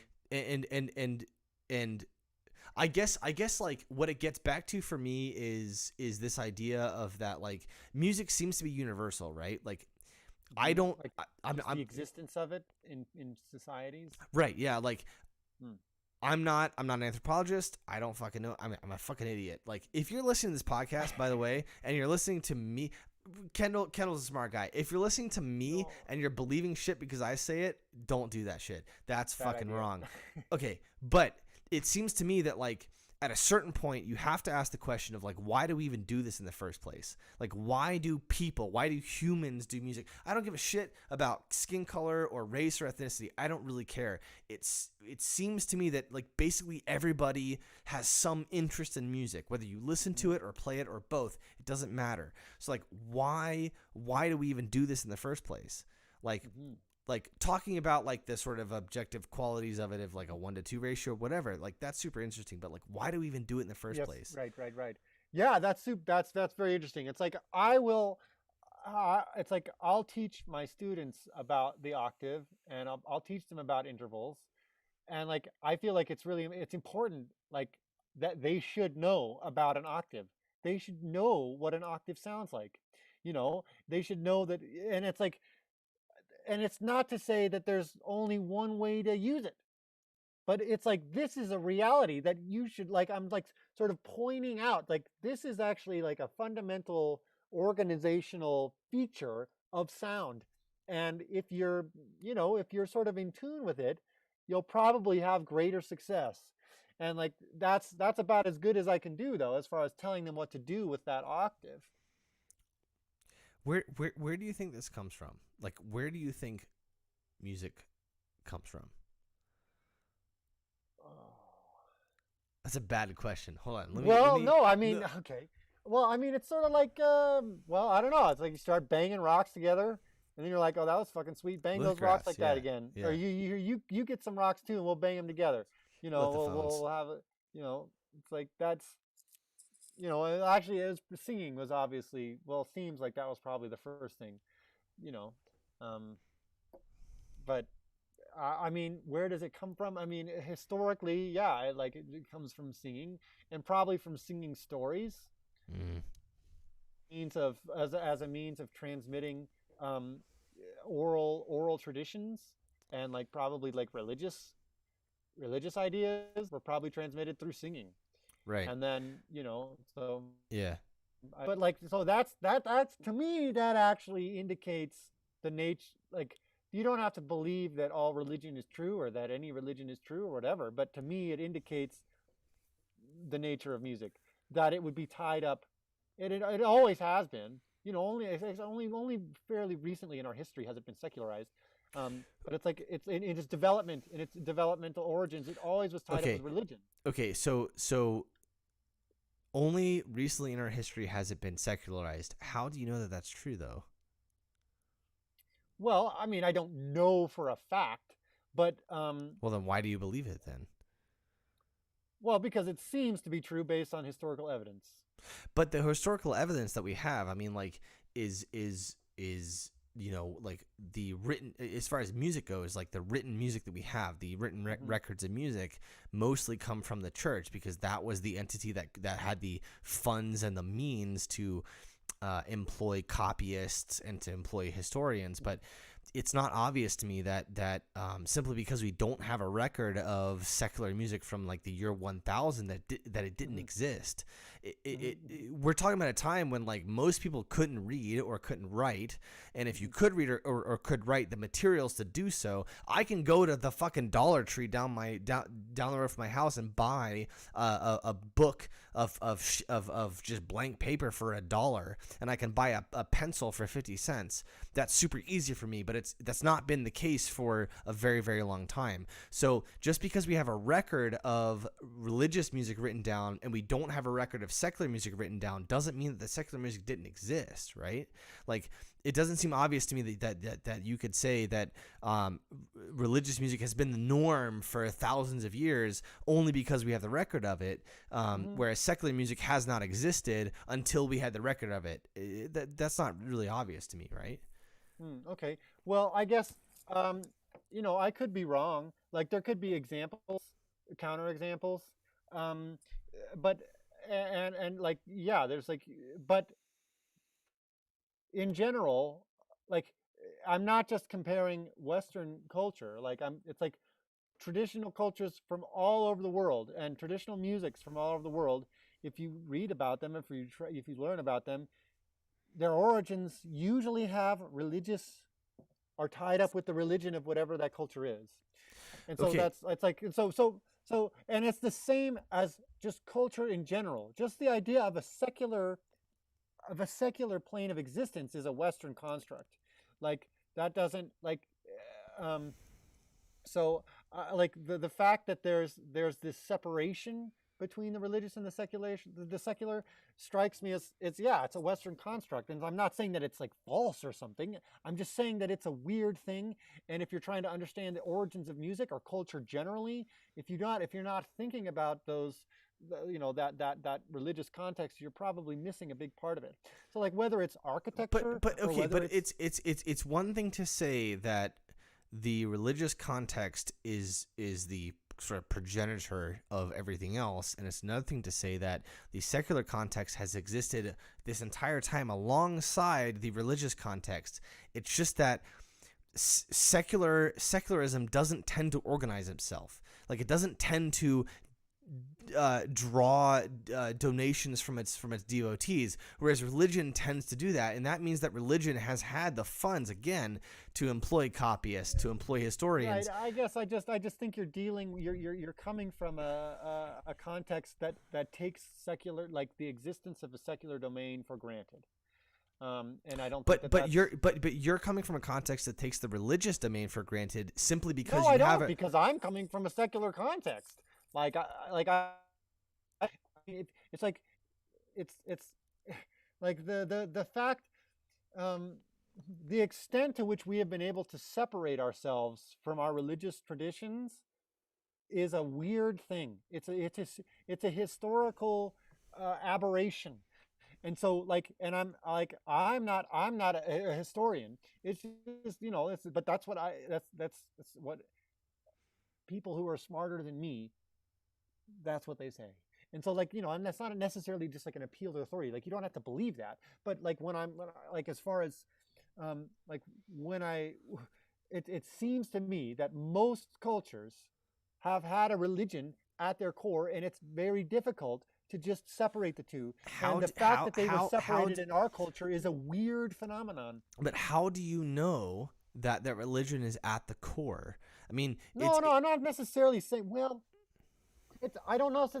It's more that it's all jumbled together, and the religion is a very central part of it. Yes, but you're also talking about a time, like, potentially before any kind of science or any kind of like approach to naturalism or anything like that. And so it's right, not. That's exactly what I'm. Yeah, exactly. Right, and so it's like Galileo, for instance. He was a member of the Catholic Church. It's like, but was he a Catholic, or did he have no other choice than to be a Catholic because everyone was a Catholic? It's what you do when you are born. You get signed up for the Catholic Church. Right, and I think that's the way it is for most human cultures throughout history. And like Galileo was emerging at a time in Western history when like the split between the secular and the religious domains was starting to happen in a way that it hadn't happened in other cultures. Right. And my point is that secular, non-religious, if you want to call them atheists, go ahead, that those people have always existed. It's just that they may not have had the label or even the power or the circumstance or the resources to put those ideas out there. Like, right. So I guess it strikes me that the burden of proof is on you to say that, because because it seems much more reasonable to say that like that this thing that strikes me as a historical aberration, that this was just occurring all the time and we just didn't know about it, that seems much more difficult to believe than the fact that most people just sort of believe what other people believe, Right. and But sort of go along with it, and the fact that your religious preconceptions sort of underlie your worldview and your traditions, like that seems much more the norm. And it's like, okay, maybe there were these secular people out there, but if they were in a minority, and and if they did exist, they weren't using the philosophical framework that you're using now to describe them. Like the whole binary of secular, and it's a Western construct. And so you might say that, yes, if you believe that there's something true about that binary, then you could say that exists. But people didn't have. It seems, but okay. But as far as the religious versus non-religious binary, I feel like maybe you're using secular in the sense of non-religious. Maybe I'm wrong, but correct me if I am. But no, definitely, yeah. Okay, so in the context of religious versus non-religious, or religious versus secular, that has to have always existed, right? Like, no, I don't think it does. I mean, I think if people never talked about it that way, then why would you assume that existed? How do you know they never talked about it that way, though? Because you can look at what people said. But we have a very limited That's true. But if everything that we have, if 99%, if 99% of the world, if 99% of every individual who ever lived across cultures, across whatever cultures, if 99.999% of them were always religious, it seems obvious that they would be the ones who listen. We take it for granted that we have the resources. It's super cool that we can do this shit over the internet. This is not the norm. It wasn't even the norm 15, 20 years ago. A guy could not just have a podcast with my buddy and just put it out on the internet, right? This is going to go down in the record. Even if 20 people ever see it, it's still in the record, right? And so you're talking about written history. You're talking about materials that cost. We take it for granted that I can go down to the dollar store and buy a book of note paper and write whatever I want onto it. And so what I'm saying is that it's true that most people throughout history have been religious because that was the default way to think and be. And so it's not clear to me that just because you don't have a record of secular people, of non-religious people, that they didn't exist or that they weren't important or that it wasn't some meaningful community of. That they weren't important. I just don't think that. I think that it's very difficult as modern people to see beyond the current, the current framework that we use to describe things, and the secular religious dichotomy is one of those things that we take for granted. And I don't, and so and not only does it's like you might say that that having that separation is a helpful way to describe reality, but it's also a description of our culture. And that if that binary was not used to describe other cultures, then the fact, it seems that, again, the burden of proof is on you to demonstrate that is actually how those cultures were, even though that's not how they were described. And okay, that seems so you're right. So you're right. So let me just clarify. Are you putting forth the idea that there has not been this secular religious dichotomy until relatively recently, let's say the past 100 to 200 years? I say it's more like 500 years, but okay, sure. Wait. So answer the question though. Is it your statement? Is it your assertion that the secular religious dichotomy has not existed until, let's say, your number 500 years ago? Well, there's inclinations of it occurring in certain classical tradition. So like there's it's a yes or no question though. Is it your assertion that there has not been a secular and religious dichotomy until, let's say, 500 years ago? It's a yes or no question, but I am not going to give you a yes or no answer because I don't think that it's, that's like it's more complicated than that. Like what I would say is that I agree, it's super complicated. Yeah, is that if, like, for example, Lucretius was a Roman philosopher who wrote, and who wrote his famous work is on the nature of things, but he was arguing largely for a secular perspective, and as far as I know, that's something like the second or third centuries AD. So that's pretty old, but he was weird, but he obviously wasn't that weird because he was able to survive and like write his shit down. And so, but so there are echoes of the scientific revolution that occurred in the 16th and 17th and 18th centuries in Europe in earlier times. But it's, as far as its widespread dissemination into society, yes, it did not occur until roughly 500 or 400 years ago. And so you could look at specific people and like, okay, that's when this started to happen. Like Francis Bacon is a big one, but it's like that way of thinking that was able to sort of separate out from those religious ways of thinking was a weird thing. And it seems to me that that religious way of knowing is much more the norm.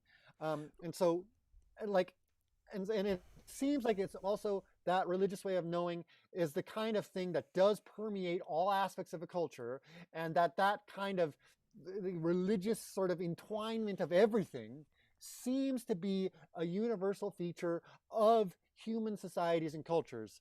And it's not like there are no exceptions, but in general, that's the way it went. And so when you're talking about the origins of music, it's very hard to talk about the origins of music without also talking about the religious feelings or feelings about wonder and awe.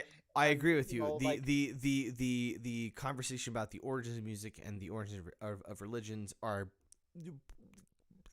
really tied up in each other.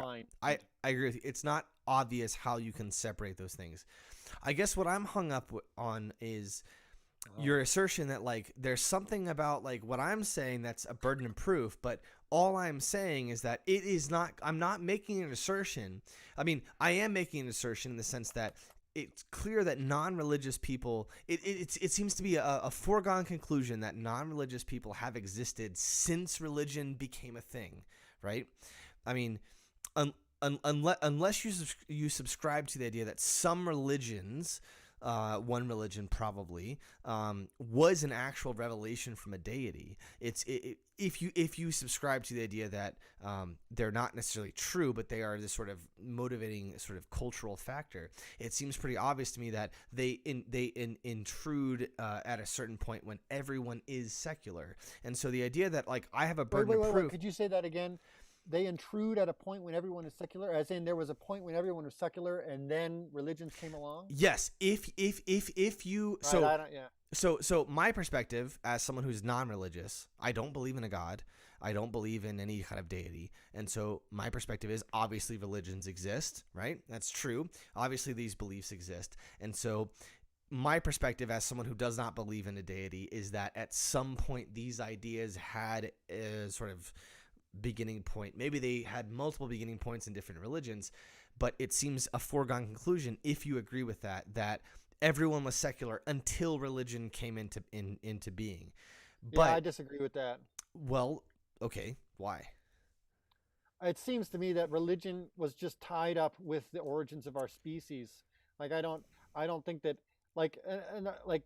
it's very difficult to untangle those things. And the idea that we were like living in a secular society and then all of a sudden religions were imposed. That feels like a very like religions have a deeply functional aspect. Their existence was a way to congeal a community. If a given community.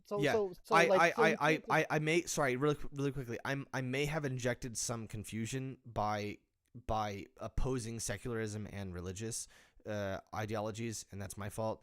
What I mean is like non-religious and religious. Like either you Yeah, believe a I God guess it's the exists. same. Yeah, they may be the same. I don't know. Well, I don't know if that means that I misunderstood you. I don't know if that. Maybe I I did, but I don't I understand. have a feeling I may have muddied the waters potentially with the way that Oh, I okay. put Well, forth keep my argument. sorry. But Keep talking then. I mean, well, no, I'm so I guess what I'm curious about is again this assertion that like secularism, non-religious thought is a more recent phenomenon. It's not clear to me that that's true, because if you believe that, okay, go. well, it's like from my perspective, I'm not convinced a God exists. I'm not saying no gods exist. That's a different thing. I'm just not convinced that they exist.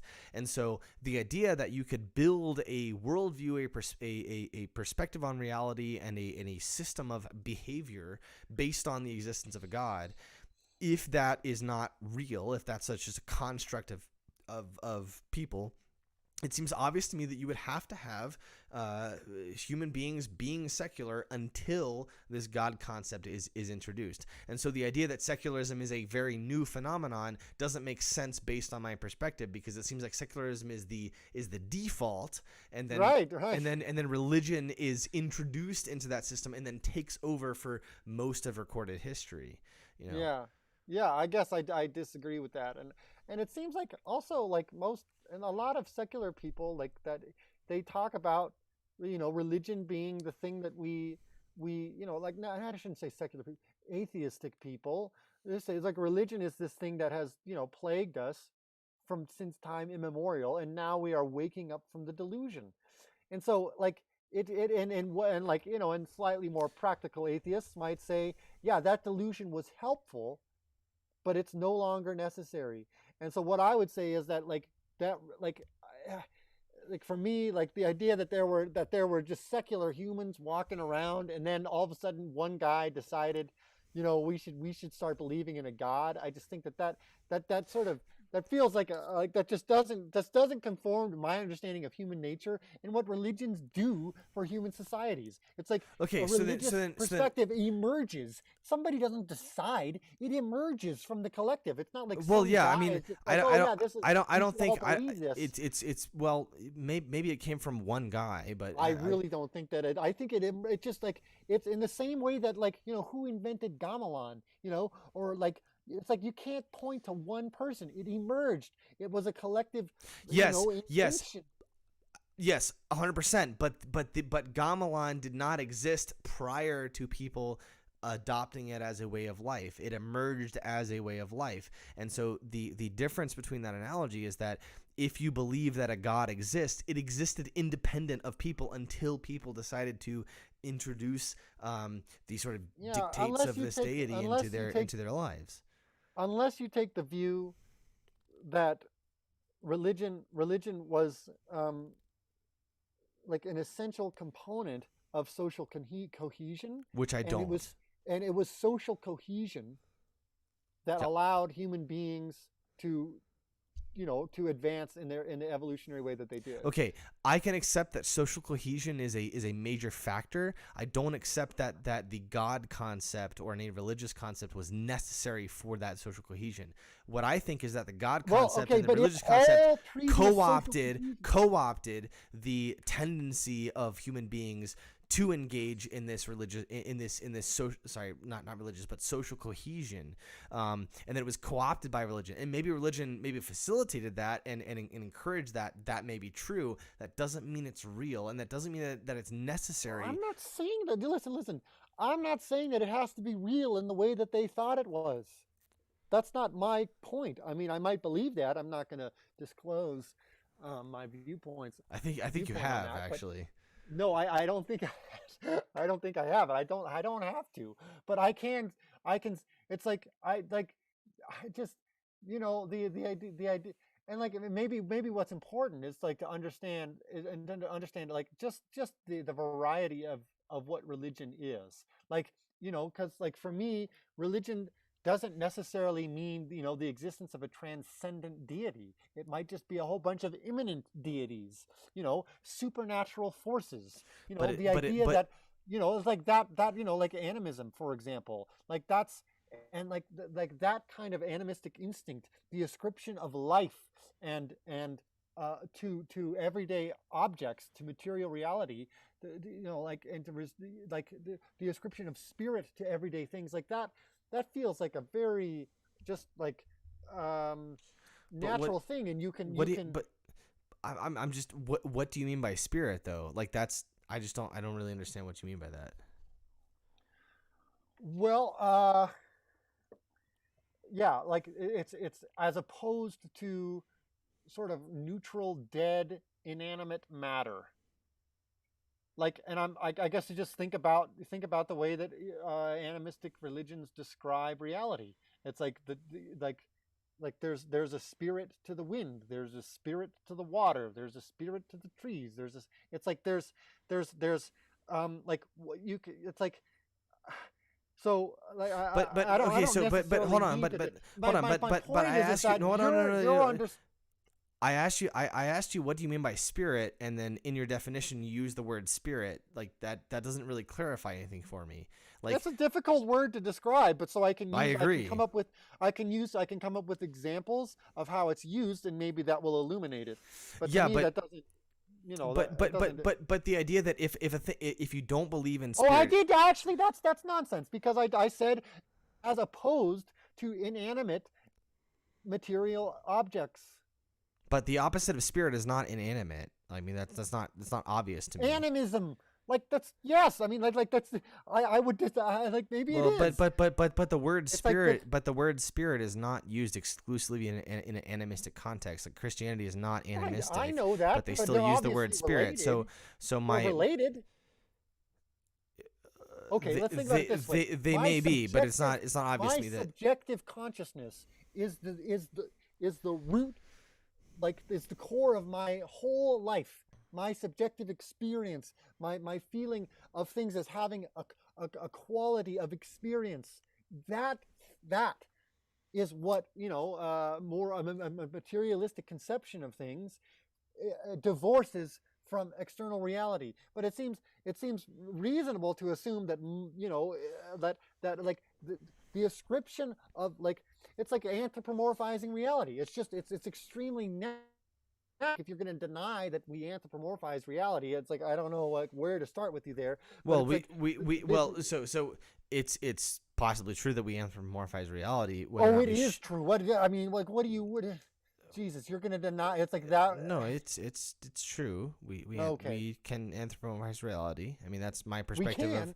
of religion is that that's just an anthropomorphization of reality. Right. Again, it's not clear to me what the word spirit means. I don't know what you mean when you say spirit. So if we think about a material object as being dead and not having any vital force connected to consciousness. Okay, I don't agree. I don't agree that material objects are dead. Right. Okay. So in what way is a rock alive? I never said a rock was alive. Okay. Is it dead? It's not dead though. No, it's not dead either. It's not alive or Okay. dead. Okay. So what is it?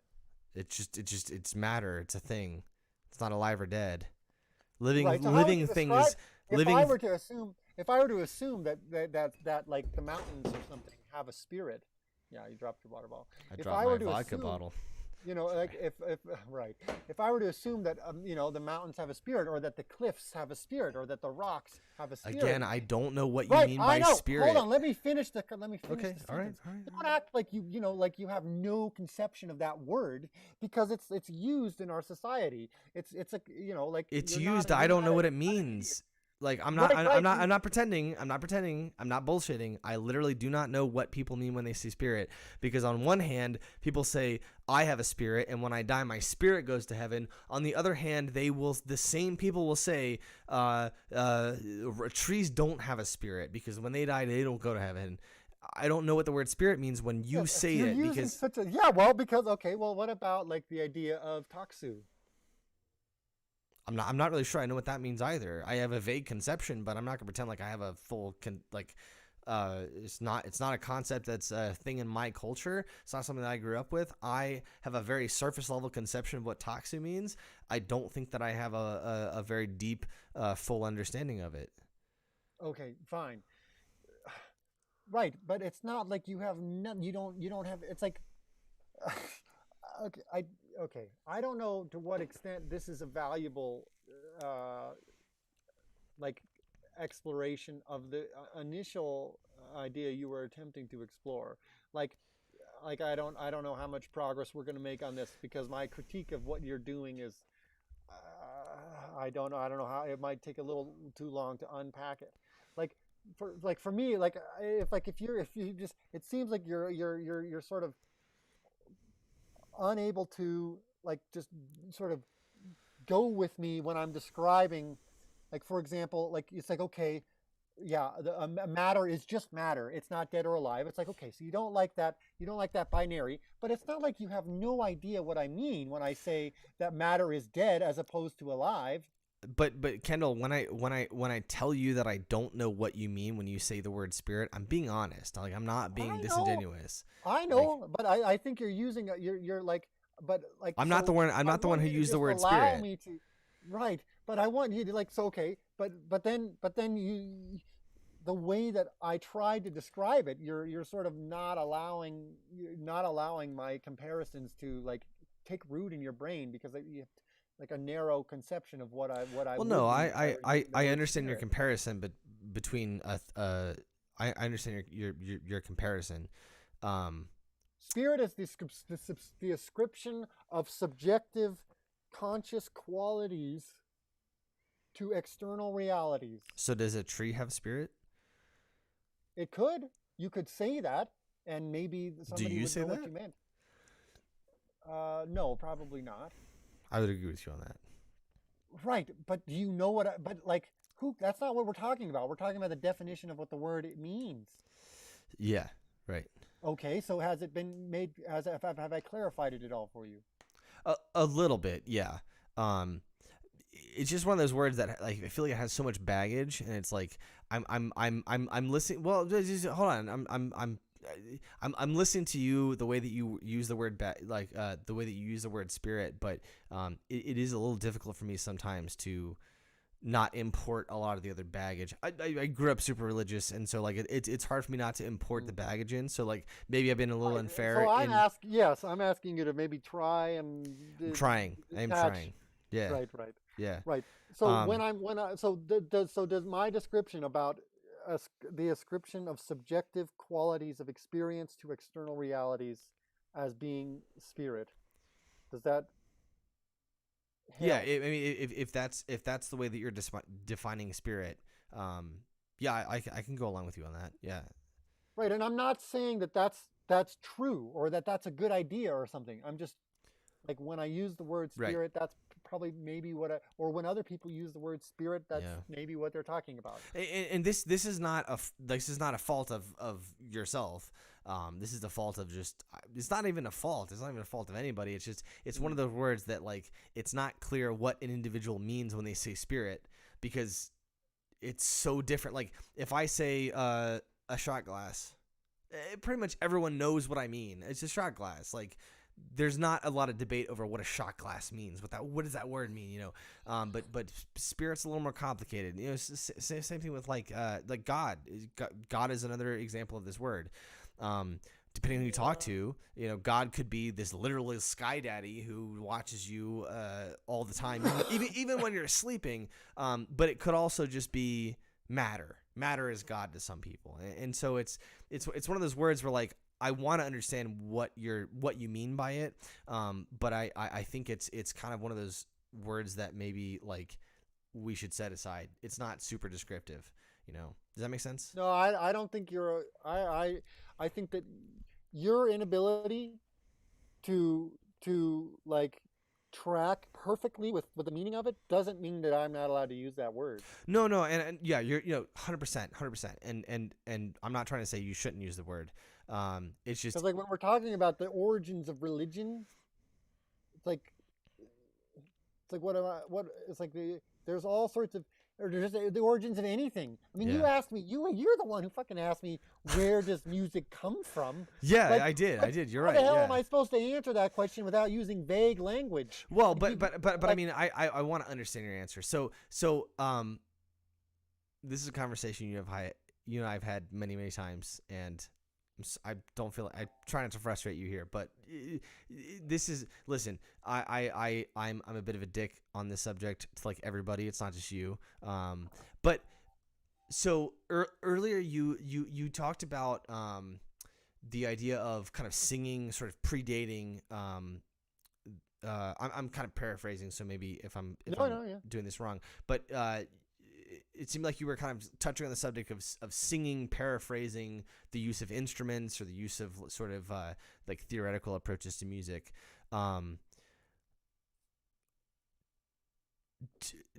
What do you think about the idea that, like, you know, people say like music is a universal language? Like, what do you think about that concept, that saying? Well, I think it's maybe not. I think maybe certain people take it in perhaps a too literal a fashion, or what they mean by it is maybe wrong, or like parts of what they mean by it are wrong. Like, for example, or maybe not, but if I could maybe elaborate on that. Like, sometimes what people mean by that is like,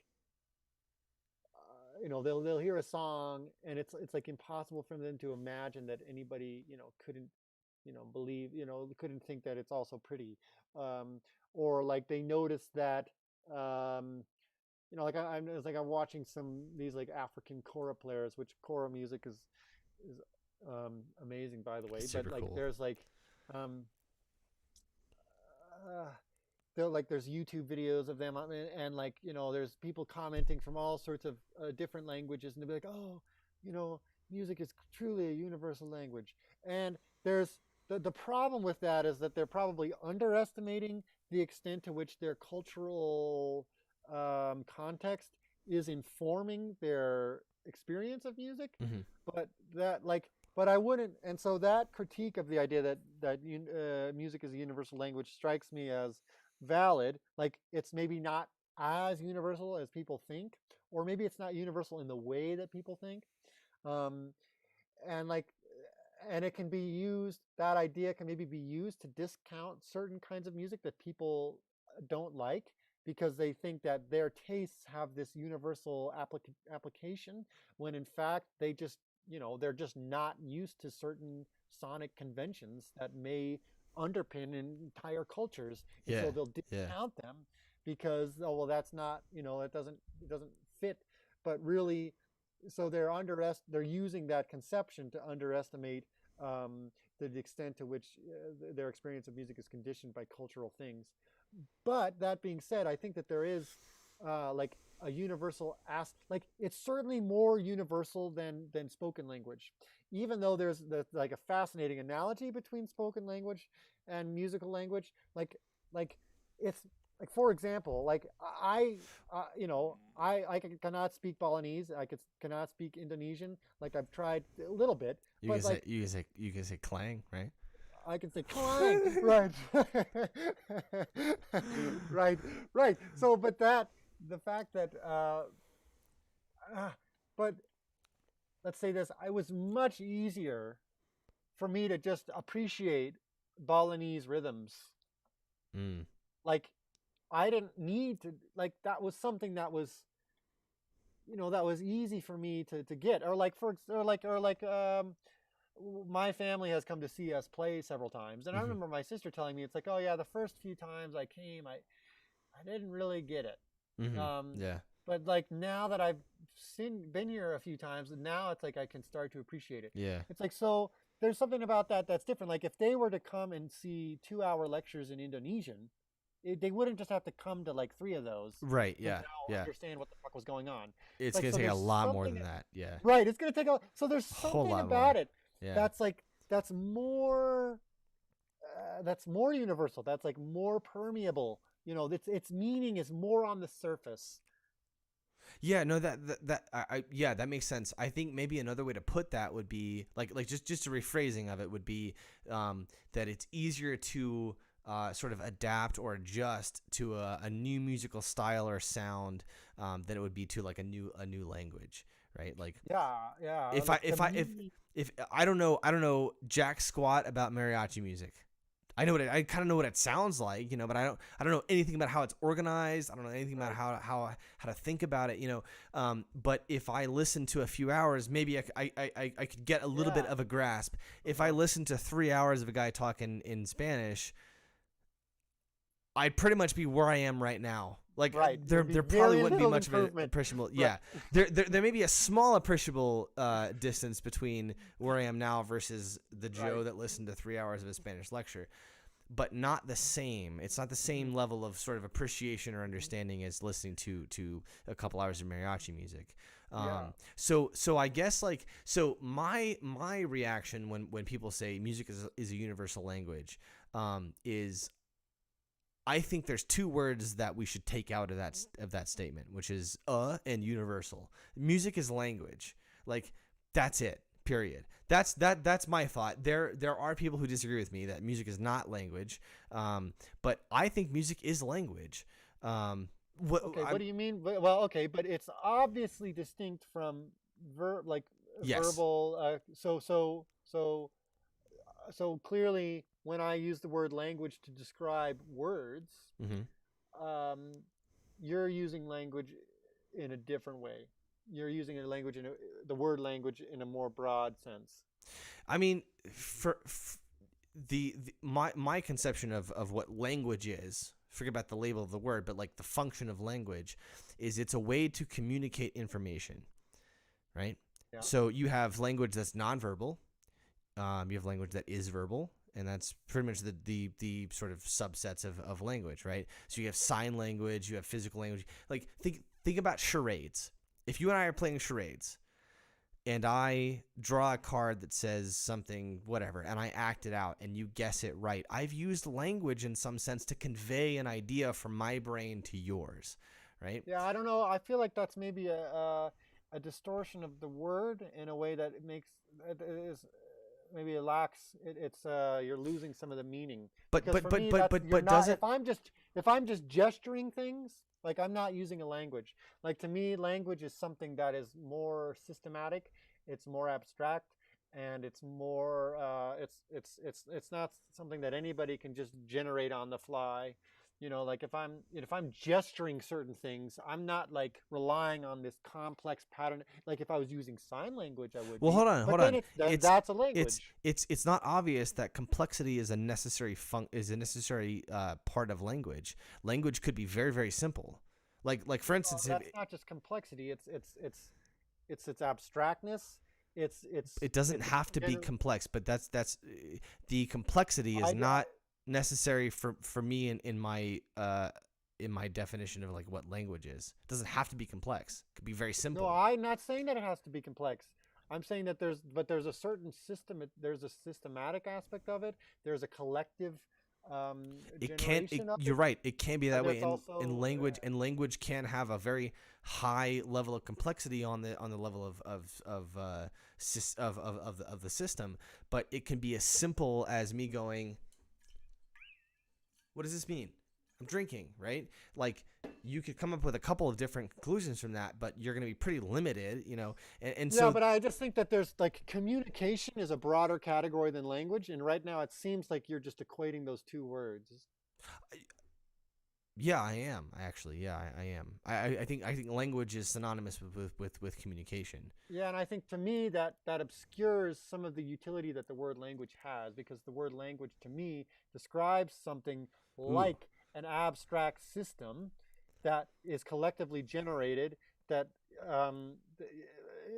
something like that. Like, no, this like is good. Yeah. You see what I mean? Like, yeah. I feel like you're onto something. Like there is like when I go like this, there is something deeply related in that.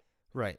Because this is like it's like a sign of, like, I'm not actually drinking, but right. I'm I'm doing the sign. There's something symbolic about it. Yeah. Right.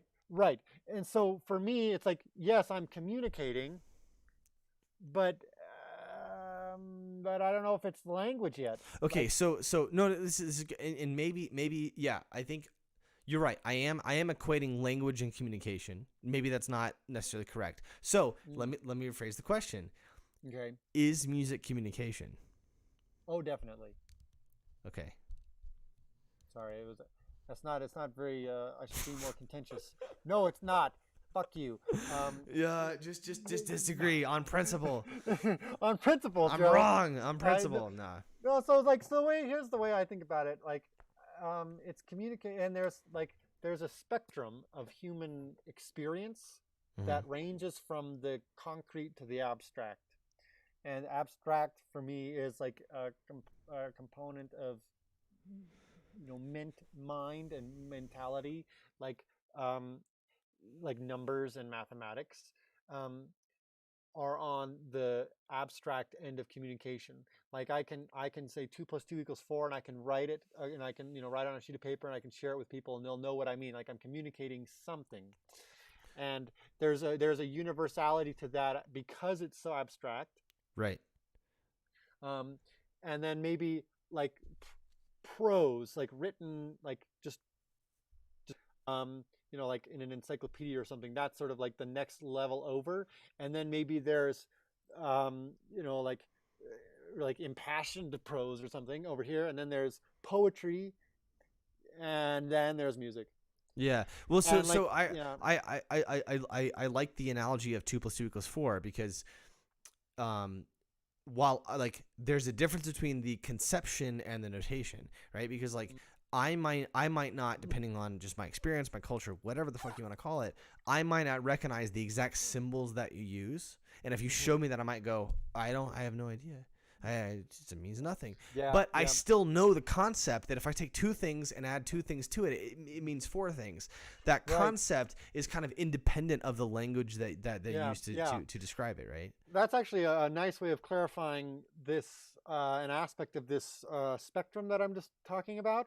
And one might say it's like on the level of the concrete forms of communication, translation is impossible or less possible. Whereas on the realm of the abstract, translation is maximally possible. So, for example, say 2 + 2 = 4, I might have a different notation for 2 + 2 = 4. But as soon as I figure out what notation you're using, I know exactly what you mean. Right. Okay. Yeah. Okay. So on the comparison of the notation to the concept, which one of them is the most abstract? The notation or the concept? Yeah, because like on 2 + 2 = 4. I guess the notation is an expression of something that's abstract. The notation itself is a physical reality, but that's a concrete thing, and that's why there can be many different notations to describe the same abstract thing.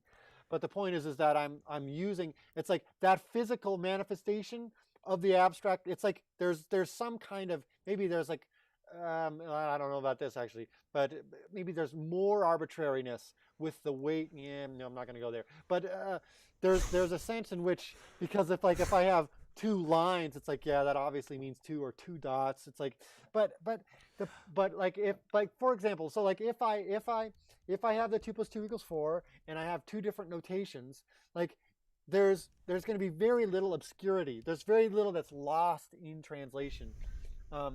But if I try to translate prose, like from like Chinese to English, like there is going to be a lot lost in translation, right? So there's something about the sign that is like whatever's being communicated is more reliant upon the sign, is more reliant upon the means of communication. And music is on the extreme end of that.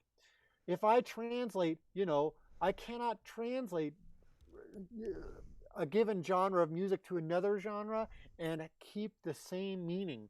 The meaning is bound up in signs in such a direct way that it can't be translated. And so it's interesting that, like, by virtue of that intranslatability, there's a directness that allows it allows it to have a greater universality. I'm finding myself in an interesting position because I'm finding myself agreeing with you, and I don't know why. And I feel like I feel like I don't really know what I feel like. This is really interesting. No, this is fascinating. So I don't really know. There's a lot for me to think about there, and Yeah. I don't really know what to say right now. But okay, so here's my perspective. It's very, very simple, and probably not very well thought out compared to what you just said. But my perspective on the idea that music is a universal language. I love metal. I'm a big metal head. Like metal a lot. I love it. I love the grunge. I love the the screaming, whatever. I love that shit. I can't show that to my parents. They just don't. They zero reception on their part, and yet I get a lot of meaning out of that kind of music. Right. There's something about it. I don't know what the meaning is, but I know that there's something meaningful about it to me.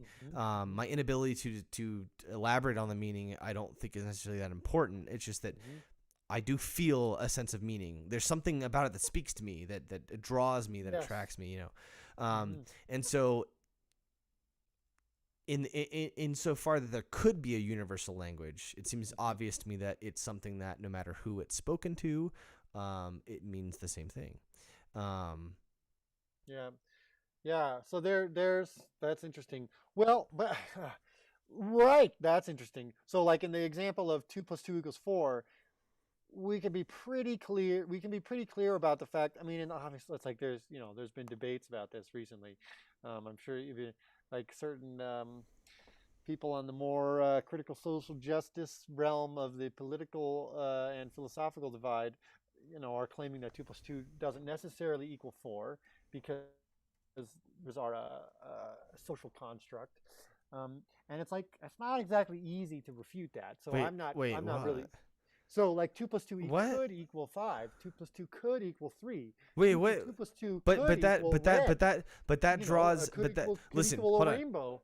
I'm on your side here, but that draws into question. What do you mean by 2? What do you mean by plus? What do you mean by equals? What do you mean by 5? Right. Like so my point with that is that there there is variability there, but it still seems reasonable to me to say that if I translate 2 + 2 = 4 into a different way of marking numerals, and then it's like, again, there isn't much lost, and the meaning that we both get from 2 + 2 = 4 is like we're reasonable in assuming that it's the same, but obviously that the meaning that's associated with for you with metal, that meaning is like metal doesn't mean the same thing to your parents. right, yeah. So they're like, so. But it's important to note that it does mean the same thing in some meaningful context to some other people, right? Like Yes, and they probably don't, and they don't have to speak English. exactly. No, exactly. Like when I was in Bali last year, I went to a metal festival and I hung out with a bunch of guys from Healthy Drink Suck. Not Healthy Drinks Suck, but Healthy Drink Suck. Those guys were awesome, and they were in a band together, and they gave me free squid, and that was awesome, and free arak, which is that just fucks you up, man. Right. Ooh, I drank half a bottle of vodka right now, and I don't feel nearly as fucked up as the small water bottle full of arak that I drank with these guys. It was insane. Language barrier, huge problem. But Metal, dude. Like there was something about like this thing. This meant something to them, Right. I don't really care where it comes from necessarily. Right. Yeah, right. Who cares But about they walked off a stage and I went like this and they were like, yeah, dude. And I was like, dude, I can't speak their language. They barely speak English. They speak more English than I speak Indonesian, which is nothing at all. And yet I was able to tell them I love what the fuck you guys did by just doing this. And it's like, is this language? Yeah, I think it is. Yeah, oh, it definitely is. Because it conveys some kind of meaning. And to the extent that, like, like language can convey meaning. It conveys meaning through symbols, whether those symbols are written or spoken or gestured or whatever. And so I guess like to kind of circle things back, like my perspective on the idea that music is a universal language, it's not universal in the sense that it means the same thing to everybody, but it is universal in the sense that it seems to me that everybody does it. I mean, there may be some isolated tribe out there who doesn't even know what an iPhone is or whatever, and they don't do music in any even loose abstract conception of the term. Okay, that may be true, but most people do. Most humans do this thing that we call music, and it means something. And it may not mean something. It may not mean the same thing from one person to another person, but it still means something, you know. And the enough fact that they want to keep doing it. Yeah, and well, that's I mean, not to like make things about me, but like that's my like reason for doing music. It means something to me, and it means something to you, and you're one more person than me, you know. Right. And the fact that I can do something and you can do something, and we're not doing the same thing, but there's still meaning there. There's still some way to interact with each other. That's incredible, and I don't.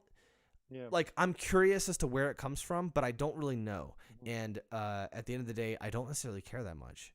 It's just that like it's like with like mystical experiences and like whatever. It's like there's a guy somewhere right now probably who's a Muslim, and he's praying to Allah, and he's having some kind of experience. I don't know what he's experiencing, right? There's also some Christian somewhere who's probably singing a praise and worship song, and they might be experiencing the same thing. I don't really know.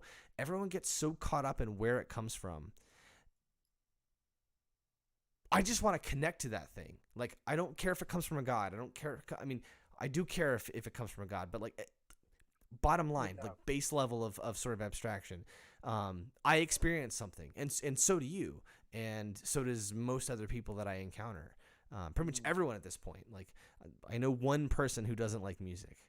Wow, you actually know somebody. I know one person who does not. I've heard of people not liking music, but I've never met anybody. Well, okay, so to be generous, because this is my dad we're talking about, I don't know that he doesn't like music. He just doesn't listen to music. It's not. It's just not something he does. You know. Interesting. So whatever, but yeah, I wonder what that means. I don't know what that means. It's interesting. It's like for most, it's like, okay, in general, it seems like you can say primitive musical, but not necessarily. I don't really want to use that word, but like cultures that didn't have digitized or recorded forms of music. Music was participatory usually. Mm-hmm. Like in general, like they had concerts and things where there's an audience and performers, but in general there's this and it seems like in most contexts it's like it was just a thing that everybody engaged in, and it's just like and there's experts and there's non-experts, but it was like a collective participatory thing. And I wonder if like somebody like your dad, and I don't know your dad, but like the act of just sitting down and hitting play, it's like that's fine, but it's not really engaging enough. But if he sort of knew how to like jam out on a cowbell, and he'd been jamming out on a cowbell his whole life, to like even if he wasn't an excellent cowbell player, but like he could do it enough to play along, maybe he'd probably want to jam on a cowbell because that's like more connected to the roots of our musical experience. Yeah. I mean, this is off topic, but the act of hitting play to me is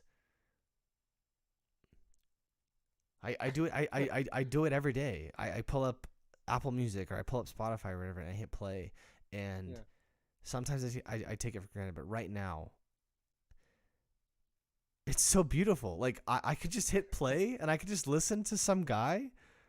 Like, are you serious? I could just listen to somebody making music? Are you fucking kidding me? That's incredible. Man. Like anybody. Play. What's up with that? It's just that. Yeah, it's nothing. right. It's just my finger going like that. It's ridiculous, man. And I just the fact that like, you and I are friends and you and I have spent a lot of time in person together in Gamelan, but the fact that I can just whenever I want to, I can just listen to Kendall, and it's just a matter of pressing play. It's so simple. It costs no energy. It costs nothing. And yet I can have you in my ears like instantaneously, Yeah. Well, and what's interesting though is that the there's like a drawback to that. I mean, I don't want to rain on your parade. You're bumming me out, Kendall. Well, is it's like it just has to do with the bivalent nature of the information age, the ambivalent nature of the information age. It's like there's so much information at our fingertips, and it's like all really amazing that it's there. But the thing that so now the commodity that is scarce is attention. Yeah. So like I can hit play, but I can hit play and just zone out. Right. Yeah. So it's like, do you like, because it's more available, do you then take it for granted, and in which case the fact that it's more available kind of stops meaning anything, right? Yeah. It's like because like it loses its specialness. Right. Yeah. Exactly. Because like if I'm living in a place with no books and I have one book. That's the book. That book is fucking serious. That book is serious. But if I'm living in a place with every book, then one particular book stops really meaning anything. I see what you're saying. I mean, I don't want to discount the miracle of like Spotify or something like that. Like, but it's not a one-dimensional thing. No, I see what you're saying, and I think that there is a sort of we take for granted information. I don't personally. I feel really, really blessed, and in whatever context that word can mean. And I realize I'm importing a lot of baggage into the word blessed, but I feel really lucky. Right. I feel. I feel really. Yeah, damn it. Yeah, damn it. I'm really happy. I'm really thankful that I live in a time where, the world is shut down and I can't just go hang out with my friends, and yet you and I can sit here and have a 3-hour conversation about anything that we want, and there's one person listening, and that's really cool, but we're gonna hang up at some point tonight, and you know what I'm gonna do? I'm gonna go listen to your album. Actually, you know what? I'm not going to listen to your album. I'm going to go listen to the piece that you wrote that we performed at Bali Arts Festival last year that got like 2 million views in like 4 months. That's what I'm going to go do, and I'm going to jam the fuck out. You know why? Because I'm super happy that I get to actually do that shit. It's not a one-off thing. There is a sense that without recording, that a live performance or any experience of listening to music is so much more special because it's the only time you can do it. I can't just go rewind myself. Okay, fair enough, but I don't feel that way. I feel it's so special that I can go not only listen to a recording, but the recording. I can go listen to the performance that we did, the performance, and I see. That performance, it was so meaningful to me, dude. It's some of it's about you and some of it's about your piece, and that's, I would say, maybe 75% of it, but the other 25% is I got to be involved. I got to play that. I got to play that in Bali with a bunch of people watching. Yeah, man. Interesting. Quantifying it is kind of pointless, but I would much rather be able to go relive that experience through recording than just say it's one off and therefore it's more special. That doesn't make any sense to me, No. I hear you. Yeah. No, I mean, if I had to choose between a world with recordings and not. With recordings. I choose recordings. Yeah, 100%. Yeah, totally. And there is something, it's like a recording, like what you were talking, it's like there's a particularity to any given recording that is difficult to, like it's not like an abstract thing. It's accessible at any moment, which gives it kind of an abstract quality because it's not limited in time and space. Yeah. But what it is a representation of, or what it was what it captures, is not limited in time and space. It's just one time and one space. And even like a recording that took, like of an album like mine that took place over, 4 years or something, it's like, it's still that one thing rather than any other thing that it could be. So there's a particularity to it that it can retain its sort of sacred nature that way, Yeah. more exciting nature or Well, happy nature, whatever. well, speaking of things that are concrete, I'm gonna go out back behind my house and I'm gonna lay down on the concrete and I'm gonna just do some. I'm just gonna lay there. Dude, this was incredible. This is Yeah, so great to talk to you. It's been over 2.5 hours, which is fucking awesome. So 2 hours and 37 minutes. Although the first 15 of that was probably just us not on live and just dicking around. Kendall Burks, dude, I have so much respect for you. I love your music. I love your thoughts. I love your ideas. Like, it's super valuable for me to just have any kind of conversation with you. For the one person listening, go like Kendall Burks on everything. Go buy his album. I bought his album. It's a fucking great album. Go buy his album. And dude, let's do this again. This was awesome. There's a lot more to talk about.